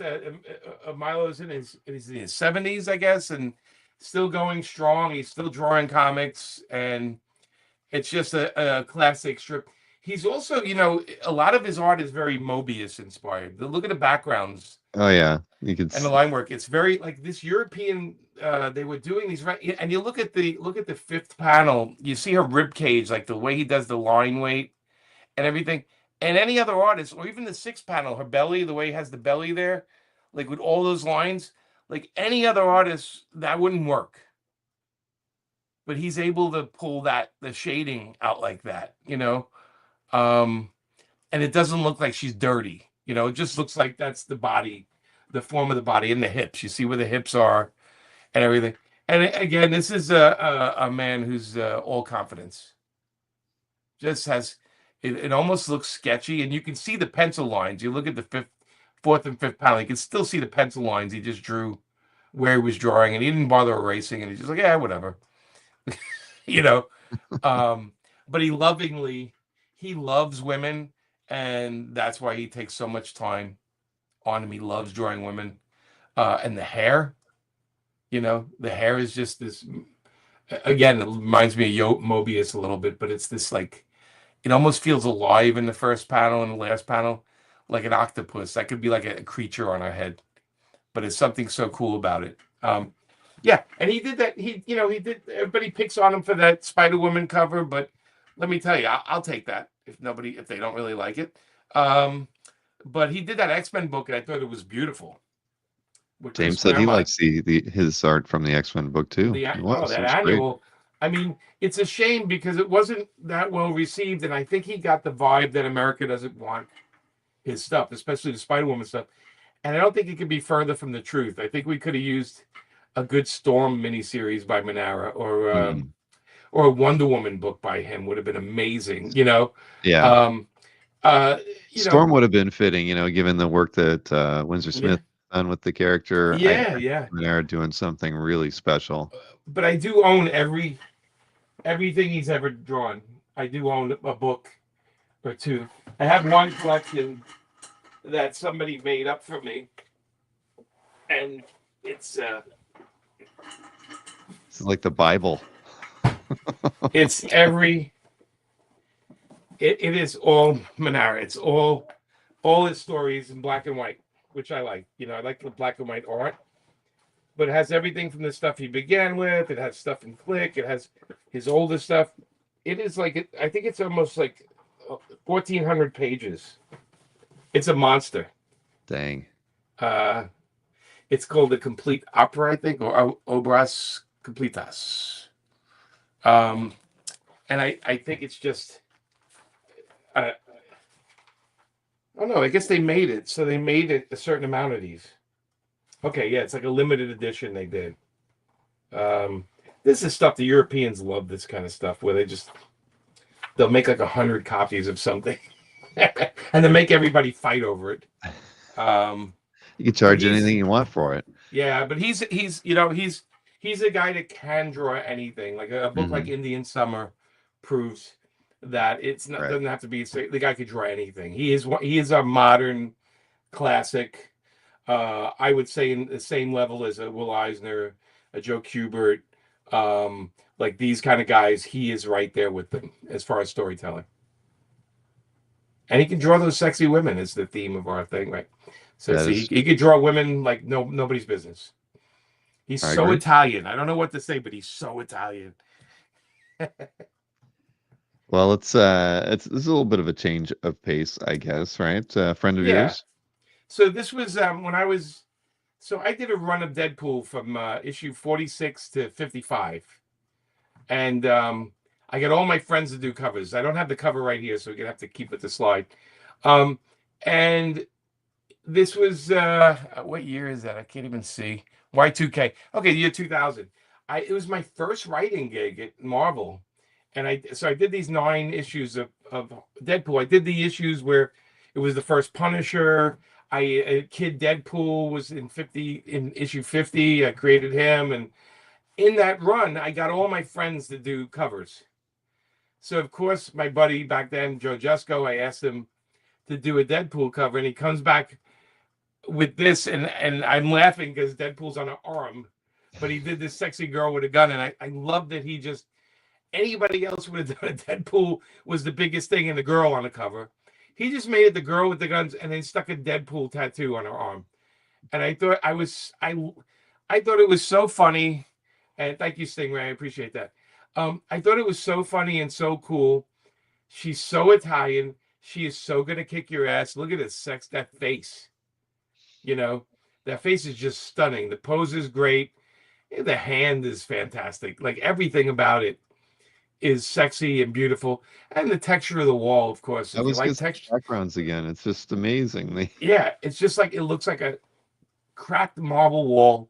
Yeah. But what a great piece from Joe. I mean, Joe, it's funny. I had a run. I had Joe Jusko, I had Steve Dillon, I had Kevin Nolan, I had Jim Starlin, I had Derek Robinson, I had Amanda, I had Steve Dillon, I had Tim Bradstreet. All my covers were every friend I had at the time in comics, and they each did a cover for me because it was like my first time I was writing a book by myself, And so what a compliment, what a flattering thing to have your friends doing that. And I got the cover from Joe, like right after he did it. He gave it to me. And yeah, it's in my collection. It means a lot to me because it's one of my first books I wrote. Yeah, no, it's beautiful. Yeah. And I love Joe's stuff. He's he's taught a few classes on how to paint. Yeah. He's like old school with all the frisket and masking and Oh yeah, yeah. There's no shortcuts with him. He starts at the bottom layer. The pencils and the rendering, and he does it piece by piece. He puts together his paintings by sections Yep. until they all come together, and it's pretty amazing. Because you're right, it's so old school, but boy, it so works. Yeah. Yeah, Well, we have another color piece here, a little yeah. This different. is this is Brian Bolland. I don't have the original with me. Um, this I bought again from Scott Dunbar. I think it was like in the '90s in San Diego. Nothing will do it justice because the photo's not the greatest thing. But it looks like a photo, and that's Brian Bolland and his wife did it. So him and his wife, they drew it, they painted it together. Um, in the original, it was a Hellblazer cover, was it? Or I'm trying to remember. Oh no, it was Vamps was the name of the book. Um, but in the comic, they cut off the eye. In the eye, you can't see it too well. Um, but there's a cop screaming because she's about to kill him, right? And they cut out the so in the original printing of the comic, it's cut off in the corner. But I've never seen a mouth and nose and eyes so realistically rendered in watercolor like Bolin did there and his wife did. And it's when you see this original, it's sexy and those lips. I mean, I've never seen lips like that. It's just it's just amazing, and it just goes to show how talented Brian is and was and still is. And again, his wife coloring it, just the shading around the teeth, to pull off the teeth. Like, man, you know. Sometimes I look at comic art and I'm like, I don't know what planet these guys came from. This is one of those pieces where I don't know where Bolin came. I've seen a lot of Bolin pieces, but this one I saw it on the wall, and I told Scott the first day of the show, I'm buying that. And I said, so no, put a sold sticker on it, and then we'll figure out the price later.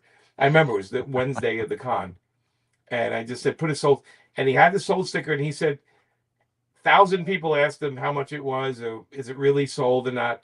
And I knew somebody was going to try to buy it from under me, but Scott kept to his word, and I was able to pick it up by the end of the show. So Yeah, well, when it's got a sold sticker or a red dot, whatever, that there's always going to be interest from people who are curious because it's a desirable piece. If it all yeah, I mean, and made up.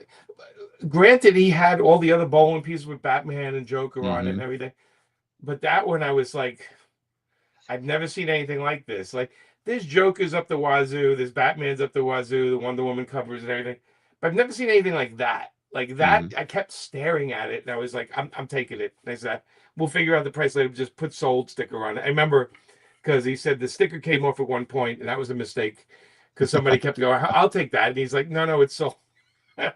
But Scott was great back then because he had some really great artists he represented when he had his booth in San Diego. I was bummed when he became an editor and started doing that kind of stuff because I really, as an art dealer, he had some great stuff. I bought a lot of my work Was from him. one of the originals to go and work with a lot of He high profile talent. he had that giant balloon Yeah. above his thing that you could see his booth from a mile away because he's the only guy with a balloon above his booth. Yeah, cool stuff. Yeah. All right. Well, let's. I don't know. I could jump around a little. I know you got that Ralph Reese nearby. Yeah, I got it. Yep, right here.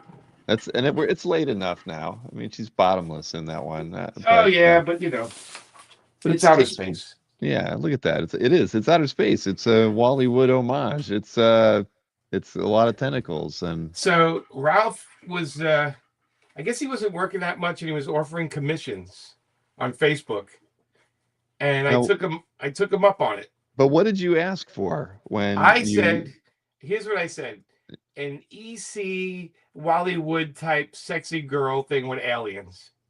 That was it. That was it. And No more I mean, direction. look how big this piece is. It's gigantic. And yeah, I mean, not a lazy bone. Look at that. And it's all colored with watercolors, mostly watercolors and some pencil.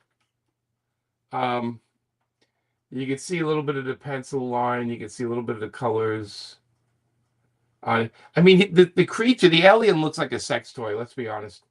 It's kind of crazy. This poor guy back here is just trying to figure it out. But look how Wally Wood that, all that I Wally didn't Wood see the done. guy on the ground was impaled until just now. When Oh you, yeah, even though I he's made the definitely got slide. he's definitely had better days. That guy. I mean, I love that because he didn't want to change the he didn't want to mess with the color thing. So the blood in the guy is like a pinkish to match the monster, to match the tentacles. He didn't want to go like straight red, and I understood that choice because it would have stood out. She's getting a space that, yeah, well, she's getting a little more of that. The one of those tentacles look a little too interested in Oh boy. All right. but Yep. what a cool piece, what a cool I mean, think about it. How do you start a drawing like this? Where do you start? That's a good question. I think with the machinery, but that's probably not true. I think the alien first, and then you went from there. But Yeah, it's a commission. One day I'd love to put this on a cover of something before I get arrested for it. Um, but well, it's you've got a way of doing stuff with your own covers with paper films. Like the clothed edition, yeah, the topless edition, the I'm trying to get bottomless everybody to be edition. less prudish in the world. It's a lot of prudes Yeah. out there. Anyway, beautiful piece by Ralph Reese. If you don't know his work, for years he worked at Valiant. He was inking a lot of the comics up there. But before that, he used to do some horror stories and science fiction stories. And he also worked for National Lampoon. He had a comic Hmm. strips always in National Lampoon. He's an artist though. It's like other artists love his work. I don't know how many people try to track down his work. I'm a huge fan of his. But again, when he was offering commissions, I couldn't resist. And I thought I was getting this small little black and white thing. And I opened this package comes in, it's gigantic. And I'm like, what the hell did he do? And I was telling Bill earlier, I threw him some extra money because I just was like, dude, I thought I was just getting a little drawing and it's getting, I got this crazy madness from him. Space Madness would be a good title for that. Yeah, I was just looking on Cap. Oh, There's yeah. only Yeah. 156 pieces up there, so there really isn't a lot of his work on the site. No, but he's definitely, Unfortunate. he's a 70s artist. Like in the 70s, he did a lot of stuff. And then when Valiant came, which was mid 90s, I think, he Hmm. started doing a lot of inking. He was inking a bunch of books for Valiant and doing a beautiful job on them. He made everybody look better, which is a great way of saying a good inker. Right. Right. Yeah. Wow. Well, that's a good one. That's definitely a good one. He So earned whatever tip you gave him. yes, I did. I did. And unlike the tips on the painting, I gave him cash. So Now, oh this one you can't really look at the background. You have to look at the ladies and well, this is Oh Wicked Wanda. You yeah. know, this is this was actually in Penthouse Comics. So I'm sorry, not Penthouse Comics. It was in Penthouse Magazine. Somebody earlier, it's Ron Embleton is the artist.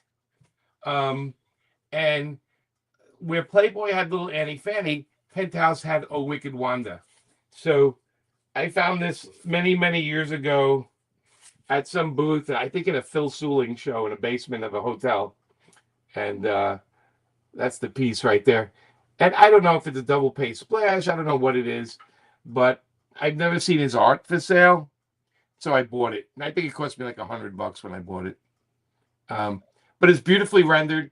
So they were trying to be the competition of Little Annie Fanny. But when you don't have Kurtzman and Elda, still this is beautiful. I mean, Oh everything yeah. about this Yeah. is so great. The faces, but it's trying to be that Mad Magazine thing. And the expression on the women, because she's reading Naked Lunch, of course. The boredom, the goose in the back. There's a lot going on here. Fun piece, but I bought it like when I was young, and I just choking the swan. Yes, he's choking the swan. Somebody said it's too classy for you, Bill. You only want art from Swank magazine. Is that true? I don't believe that. I don't believe that. Anyway, just a I don't cool. know. I don't think there was any art in Swank magazine, as from what I remember. You know, you might have selective memory there. You know, Right, but this right, is yeah. Ron Emilton, and he was also known as a classic illustrator. So he's done a lot of other things, but he did this comic strip for years at Penthouse, and again, that was their way of showing like they're doing their type of Annie Fanny thing, but never became as popular. Right. Yeah. Strangely enough, there's about the same number of artworks by Embleton as there are by Ralph Reese on CAF. Around Yeah, 150. so it's definitely like these are not big money pieces, but they're Hmm. lovely. You know, there's beautiful artwork, but they're not like collectors aren't pushing each other out of the way to get to them. They'd rather have Spider-Man, I don't know, and Mary Jane hanging out. You know what I mean? I get it, but this is the stuff I love, and Hmm. it has a lot to do with my childhood, right? This is the stuff I grew up with, so I pick up stuff that everybody does that. Of course. Yeah. No, I read a few Wicked Wanda strips in my time. There you go. See, That's see, why, but I people. don't remember anything in Swank though. Let's just say it again. Swank had no comics. Hmm. I Okay, don't, I there have we no go. idea. I have no idea. I don't know. Now, Linsner, I know you and Joe have worked together, on We several projects. we did at least 6 or 7 books for Marvel called Claws, which was Hmm. Wolverine and Black Cat. Those were great. Um, I wish I owned, I did. Actually was at a few Pittsburgh shows when Joe had the covers with him, and I could have bought one, and I never did. yeah, those sold pretty quick, I think. I know, but I saw them. I really saw He one or he two of them. painted the whole book, and there is no pages left from that. I'm killing. I regret that to Yeah, this day. it is. I had bought the original. This he did for a book for me for Paper Films called Trigger Girl, and I mean it's Joe. It's just everything about it is sexy. He is, I think, one of the most underrated good girl artists right now. We have. I know on your site alone, I bought a piece off your. Remember when you had Joe on? Yeah, I the bought Betty the Betty Page. Page piece off you. Um, he's reasonably priced. His artwork is surreal. It's otherworldly because you look at the originals, right, Bill? And he draws them in magic markers and paints, and you look at the original and you're like, how the hell is he doing all this rendering? And the guy's just amazing. Has some comedy to it because he died taking her top off there. He tried to grab onto it, I guess, before he died. Um, he's one of my favorites. He's a guy I'd never tell him what to draw. I say, here's the book, here's the cover, and with the Trigger Girl one, I said it'd be fun if it had some comedy to it, like there's a little storytelling. So he drew the guy, the guy dying while he's holding the thing. I thought it was wonderful. But he's great. I mean, everything about the anatomy is wonderful, and you know, yeah, 3/4 bikini should be a thing if we're in France, I guess.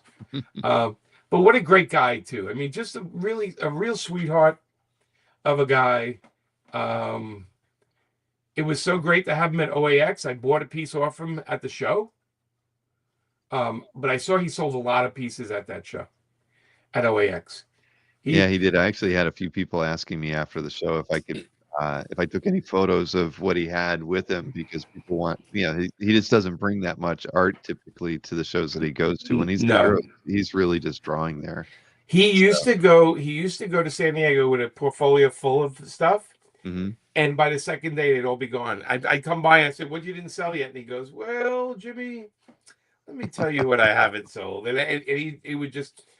Like I said, I think he's underrated. I'm trying to get another project going with him right now. So I love working with him because besides drawing sexy women, he's a really good storyteller. And he's one of those artists that when you're a writer, he makes everything you do look better. And that's what you try to find is somebody that's going to complement your work. And he's just fantastic. I can't say enough about Joe. I love him as a person, but his artwork to me is I own a lot of it, and I just think for the prices you still have some pieces of his for Yeah, sale on the yeah, site. still listed in my calf. Yeah. I think the prices are half of what they should be. You're selling them for cheap, but I get it. It's That's good to and get people. Joe prices him too. I let him. Yeah, Uh, I know. Well, and when I saw his stuff at OX, because I walked by the table and I saw a few prices on whatever was open, and I thought he's got those priced too low. He's got them, they're like 20% too low at least. I think he does like a cover a week. I think that's the boy is just he's just busy, man. He's every time I ask him Good for for stuff, him. he's like, I'll put it in the line of stuff I have to do, and he always gets it done. But anyway, I think the pieces you have on your site, it's still on OAX for sale, are bargains. So, and I'm hoping Mhm. some people pick it up at least. Yeah, no, I agree. Well, here's this is the one I had set for last in the list. I kind of like I started numbering them really high. Okay. So this is I would have saved this for last because I thought it was the most risque of the set. And I could be wrong. I mean, this Okay. isn't Swank I'm magazine. trying to think what it is. Oh, wait. Yeah. Wait. I don't. I don't have that original here, but that's okay. You have it there. I do. Um, I do. It's like how to tie a necktie this is with this the is yeah. This is from Sex and Violence, the book I do. It's uh-huh. like a short stories, and this is typical Dave, right? Uh-huh. Dave Janson. There's storytelling here. I mean, the guy's dying, and she's pulling his tie. Like he's not getting a break. He still has to. He still has to get to work. Even with the knives in his back, like the movement, it's just again wonderful storytelling. The girl's body is tremendous. It's beautiful. The look at the attention to her calf. Like she's standing on her toes, leaning forward and pushing his head. There's so much great anatomy and body language going on, and Dave says there's worse ways to go. Yeah, I mean, the guy's on his way out. Why not? But just a great cover. It's funny and it's crazy. And the guy's eyes. I mean, look at the guy's eyes. And she's so nonchalant about it. It is. Yeah, So, is it sexy? Yes. Is it funny? Yes. Is it crazy? Yes. It does all those things. it You does. know, it does all those things. Is it rude or crude? I don't know. It's so beautiful. I don't. The subject matter. Sure, if you're really going to think about it for a while, but it was a great cover we did on the book, and it was so much funny. And I just had to get it from Dave because Was there any art direction with that cover? Nope, just so I have this group of friends, and they're amazing artists, and I tell them what the book or something I need it for, and I say, "Do you want the book or not? I just want do something that you want to do, make it fun. It could be raunchy. I don't care." And when I say that, I get the greatest stuff back because they're trying to compete with each other all the time, right? Because they're all friends. But that's how I get the best work. It was sort of like the philosophy when we did Marvel Knights is like get the guys that really want to do these characters the most.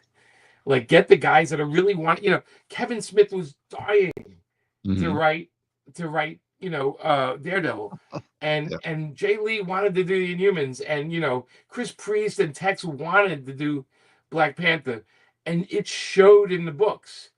And it's always been for me. It's always been give the work to the people that want it. And I did 70 issues with Justin Gray of Jonah Hex, and almost everyone had a different artist, and we wrote them for those artists. So the artist would tell us what they wanted to draw, and we would make up a story around it. And that's why It's those the books best are, work. yeah, it's work. But Hmm. I remember Brian Bolland. He didn't draw an issue, but Brian Bolland did a cover where Jonah Hex is shaving in a mirror, and there's a nun with a shotgun. And he sent a note. He says, "Well, write a story about that," and we did. But it was the challenge of it. But we wrote things for the artist that they wanted to draw. When I met Jordi Brunet, I went to Barcelona to meet him, and he said, "Look," he said, "write your story. I love your stories, but add some humor to it. I want it to be funny." So I had one issue with a bullfighter, and I had another one where he's stuck hanging off a cliff, and these girls, it's just crazy stuff. But I had one where he fell asleep in a graveyard, and nuns woke him up, beating him with sticks, like he wasn't supposed to be there. And Jordy I would get these notes like, thank you, this is so much fun.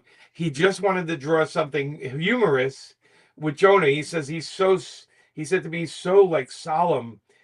It's nice if the humor is around him being that dark. And Hmm.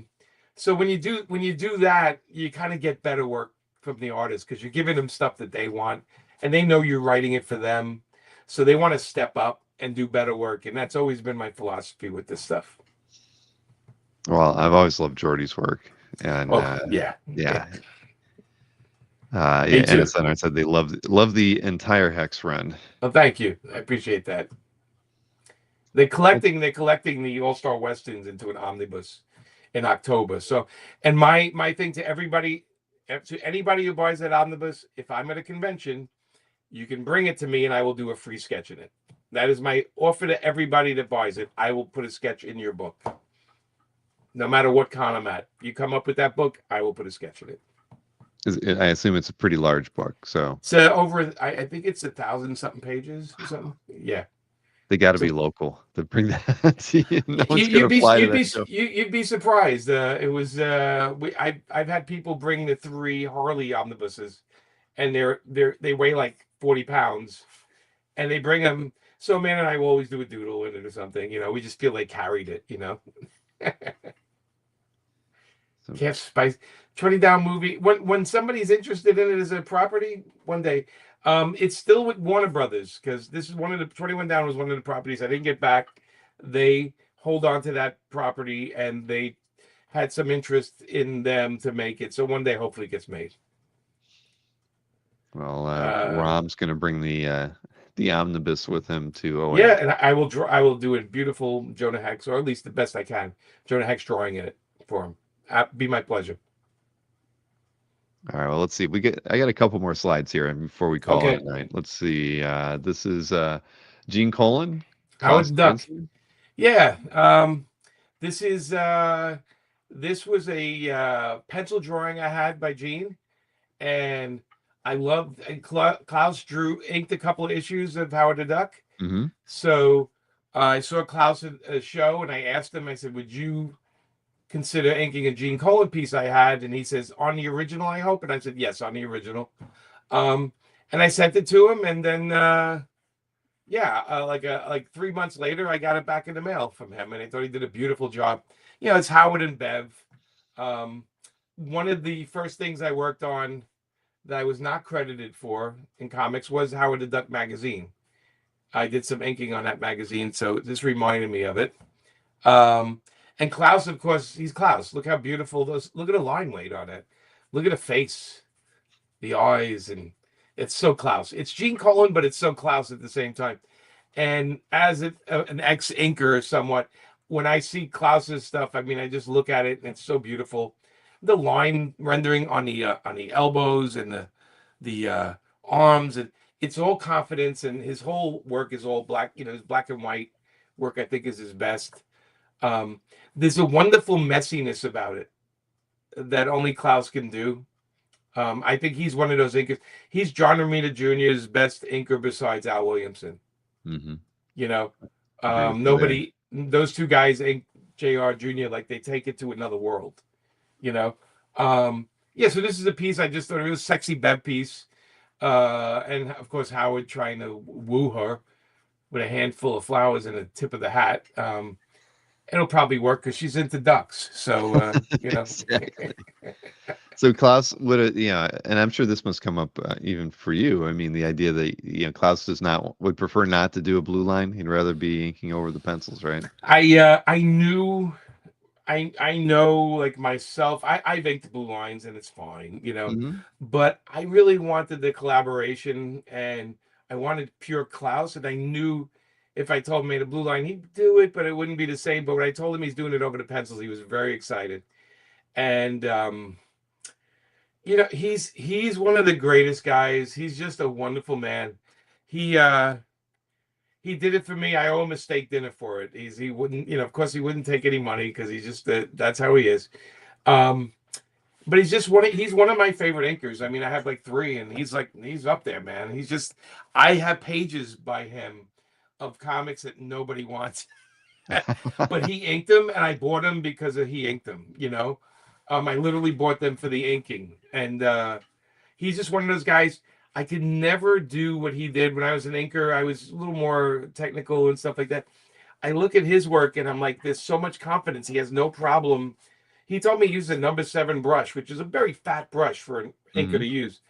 But that's a confidence brush. That's a guy who's like, yeah, okay, let me just, you know, I've never been there. I used to watch Al Williamson ink, and I used to say, man, it's just all confidence. The guy knows he could draw anything, and that's Klaus too. He could draw anything. The best inkers are artists. As simple as that. And yeah, so Klaus is one of the greatest, and I like him as a person. I love him as an artist, and it's just, any chance you get to see him at a show. He was at OAX this year. It was. Man, yeah, so great seeing him. Yeah, he's one of our big names. He's legendary. I think he's been on stuff that he's made everything look better that he's ever touched.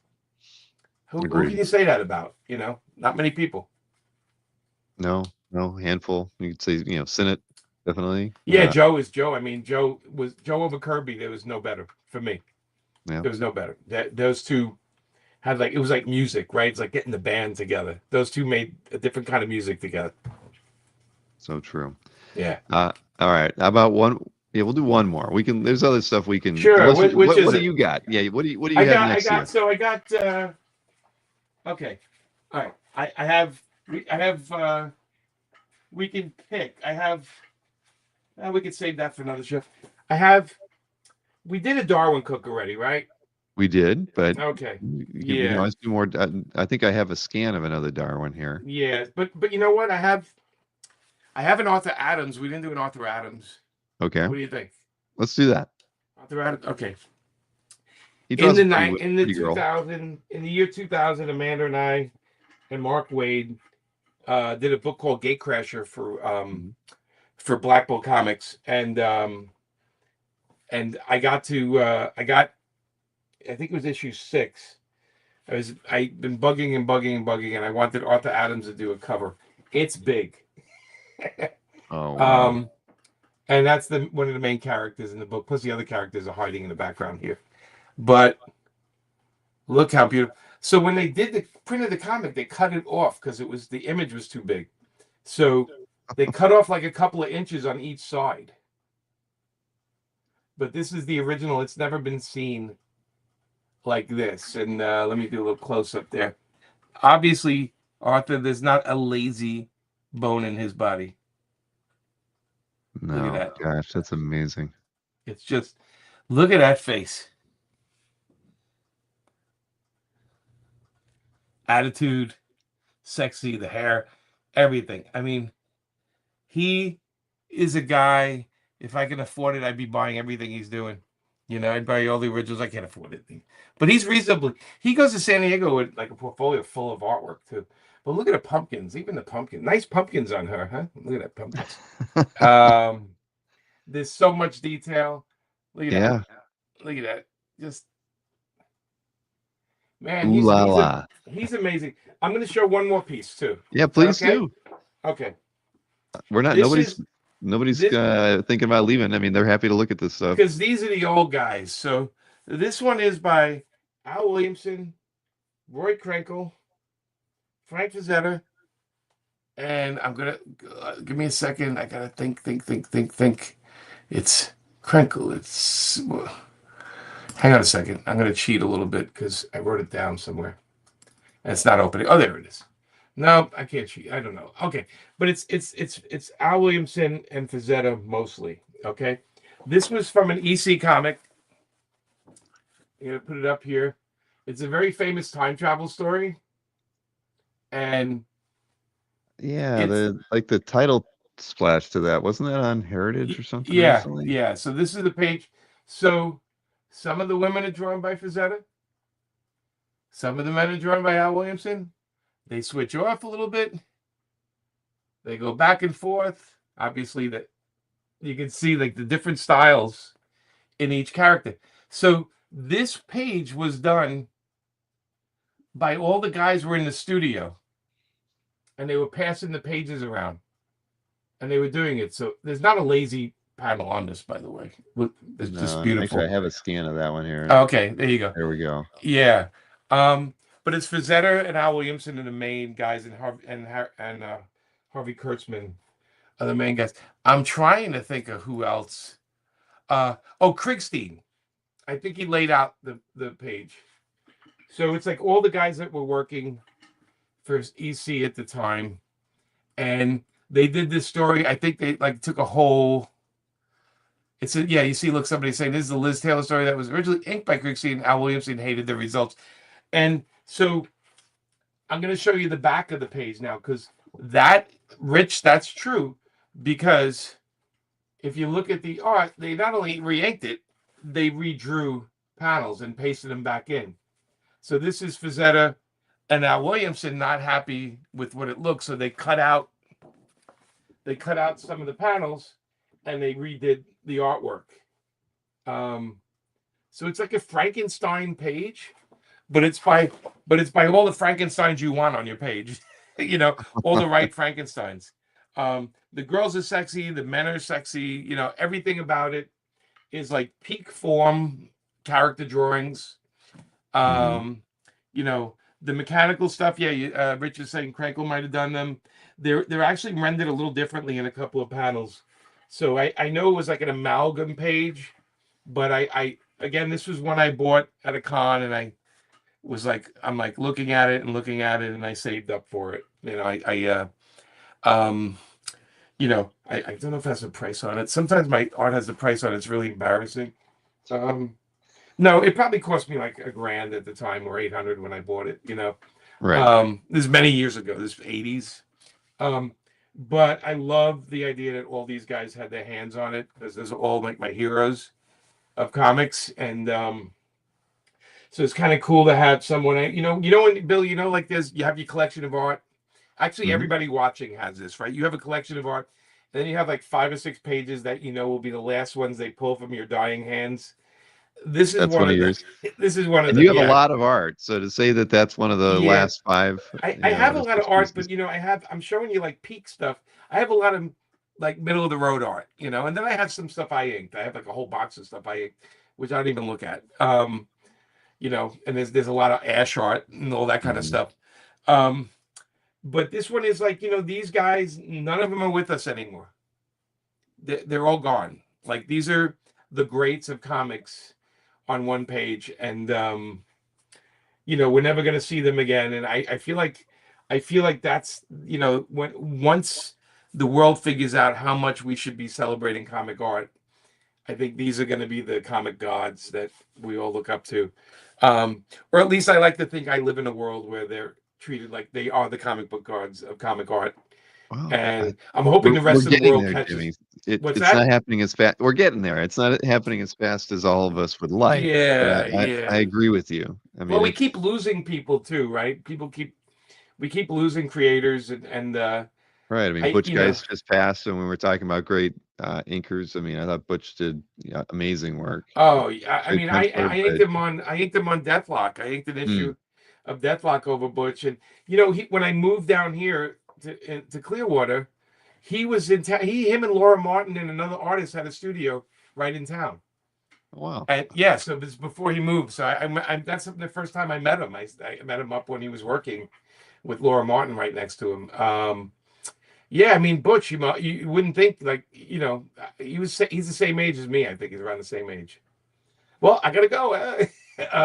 I'm hoping I last a little longer. I go to the doctor all the time and get checkups and all that kind of stuff. So I'm hoping I'm still around. That's good. All you guys on the list should be doing that. Just go get a checkup. Don't be afraid. It's worse when you don't go. Trust me. Whatever's in your head, it's much worse than what the actual appointment is.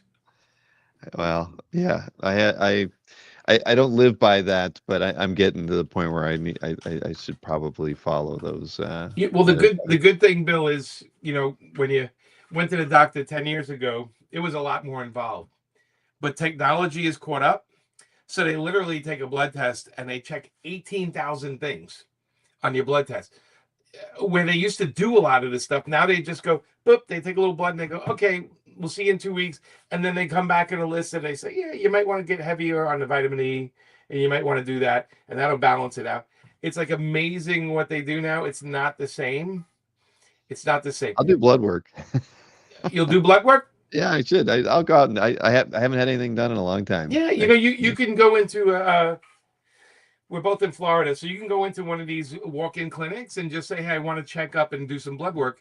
They'll literally do it in 5 minutes. You'll just go, they'll go, boop, they'll take it, and they'll say, all right, we'll call you in a week or two. And, and they go over it. They just sit there and say, you might want to do these vitamins. You might want to go outside more. We were but just it's really, talking about that, the lack of vitamin D. yeah, vitamin D, and it's important, right? But, we're at the age where, we want to be around, right? Mm-hmm.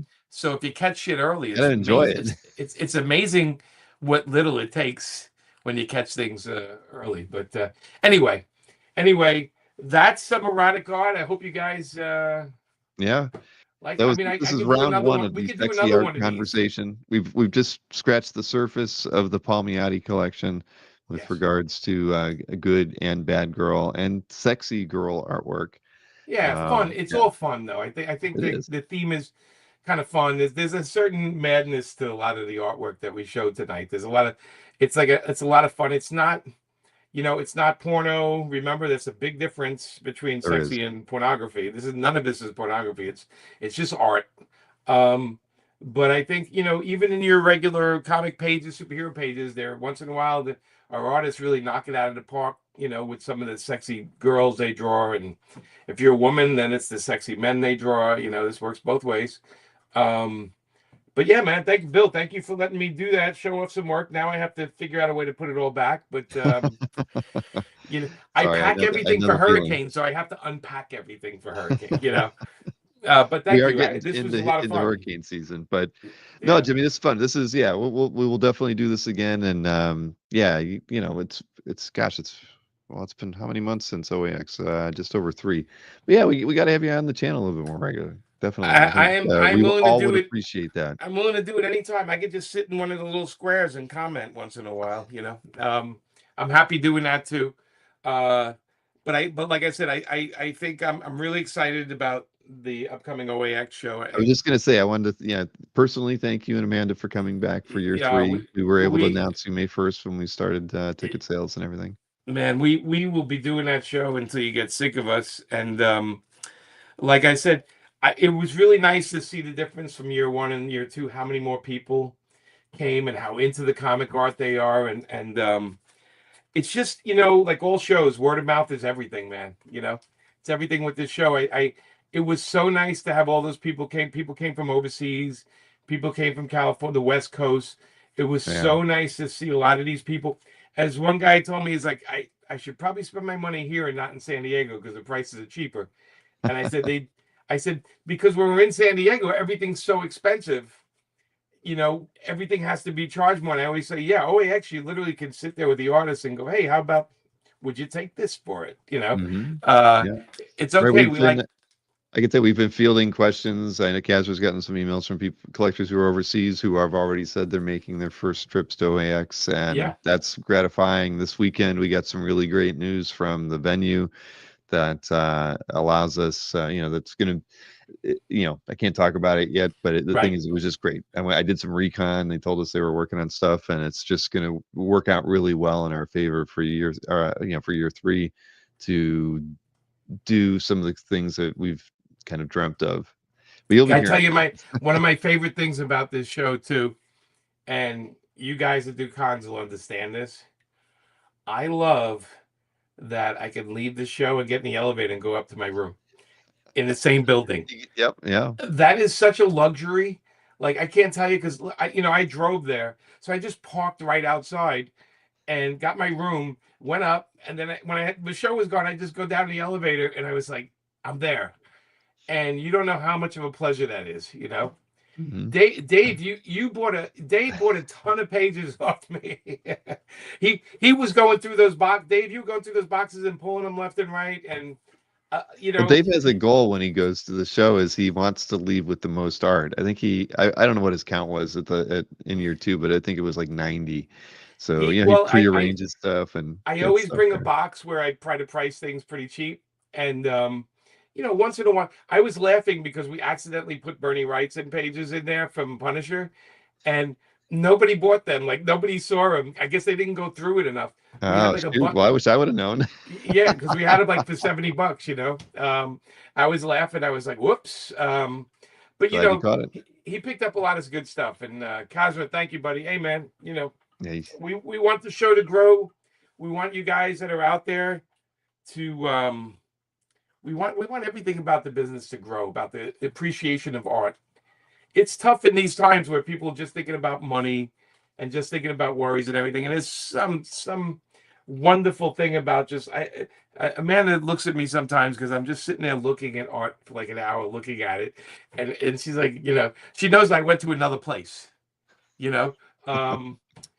But it's hard to explain how much we all love this kind of stuff, and but it's so nice, like I said, that we have OAX to kind of let off the steam and compare notes with people because I love doing that. And again, thank you, Bill, for this show, man. This is like I watch these the day after because I like late at night I'm working, and I always watch it on YouTube the day after. I know that's like not the same as watching it live, but it still counts, right? it does Still still counts. count. Yeah, Okay. we see the views. We know you're watching. Yeah, because I have breakfast and I watch. When I'm here because I comment. But I because a lot of my work gets done late at night. I have to like kind of focus on that. But it's been great. All right, man. So yeah, let's All do right. this again soon, okay? You got it, Jimmy. Well, right. Everybody in the chat, thanks for hanging out with us this evening. So you got to see some sexy art that probably hasn't been posted to Jimmy's calf yet, but next time we'll look at more. Cool. All right. Have a good night, everybody. Good night.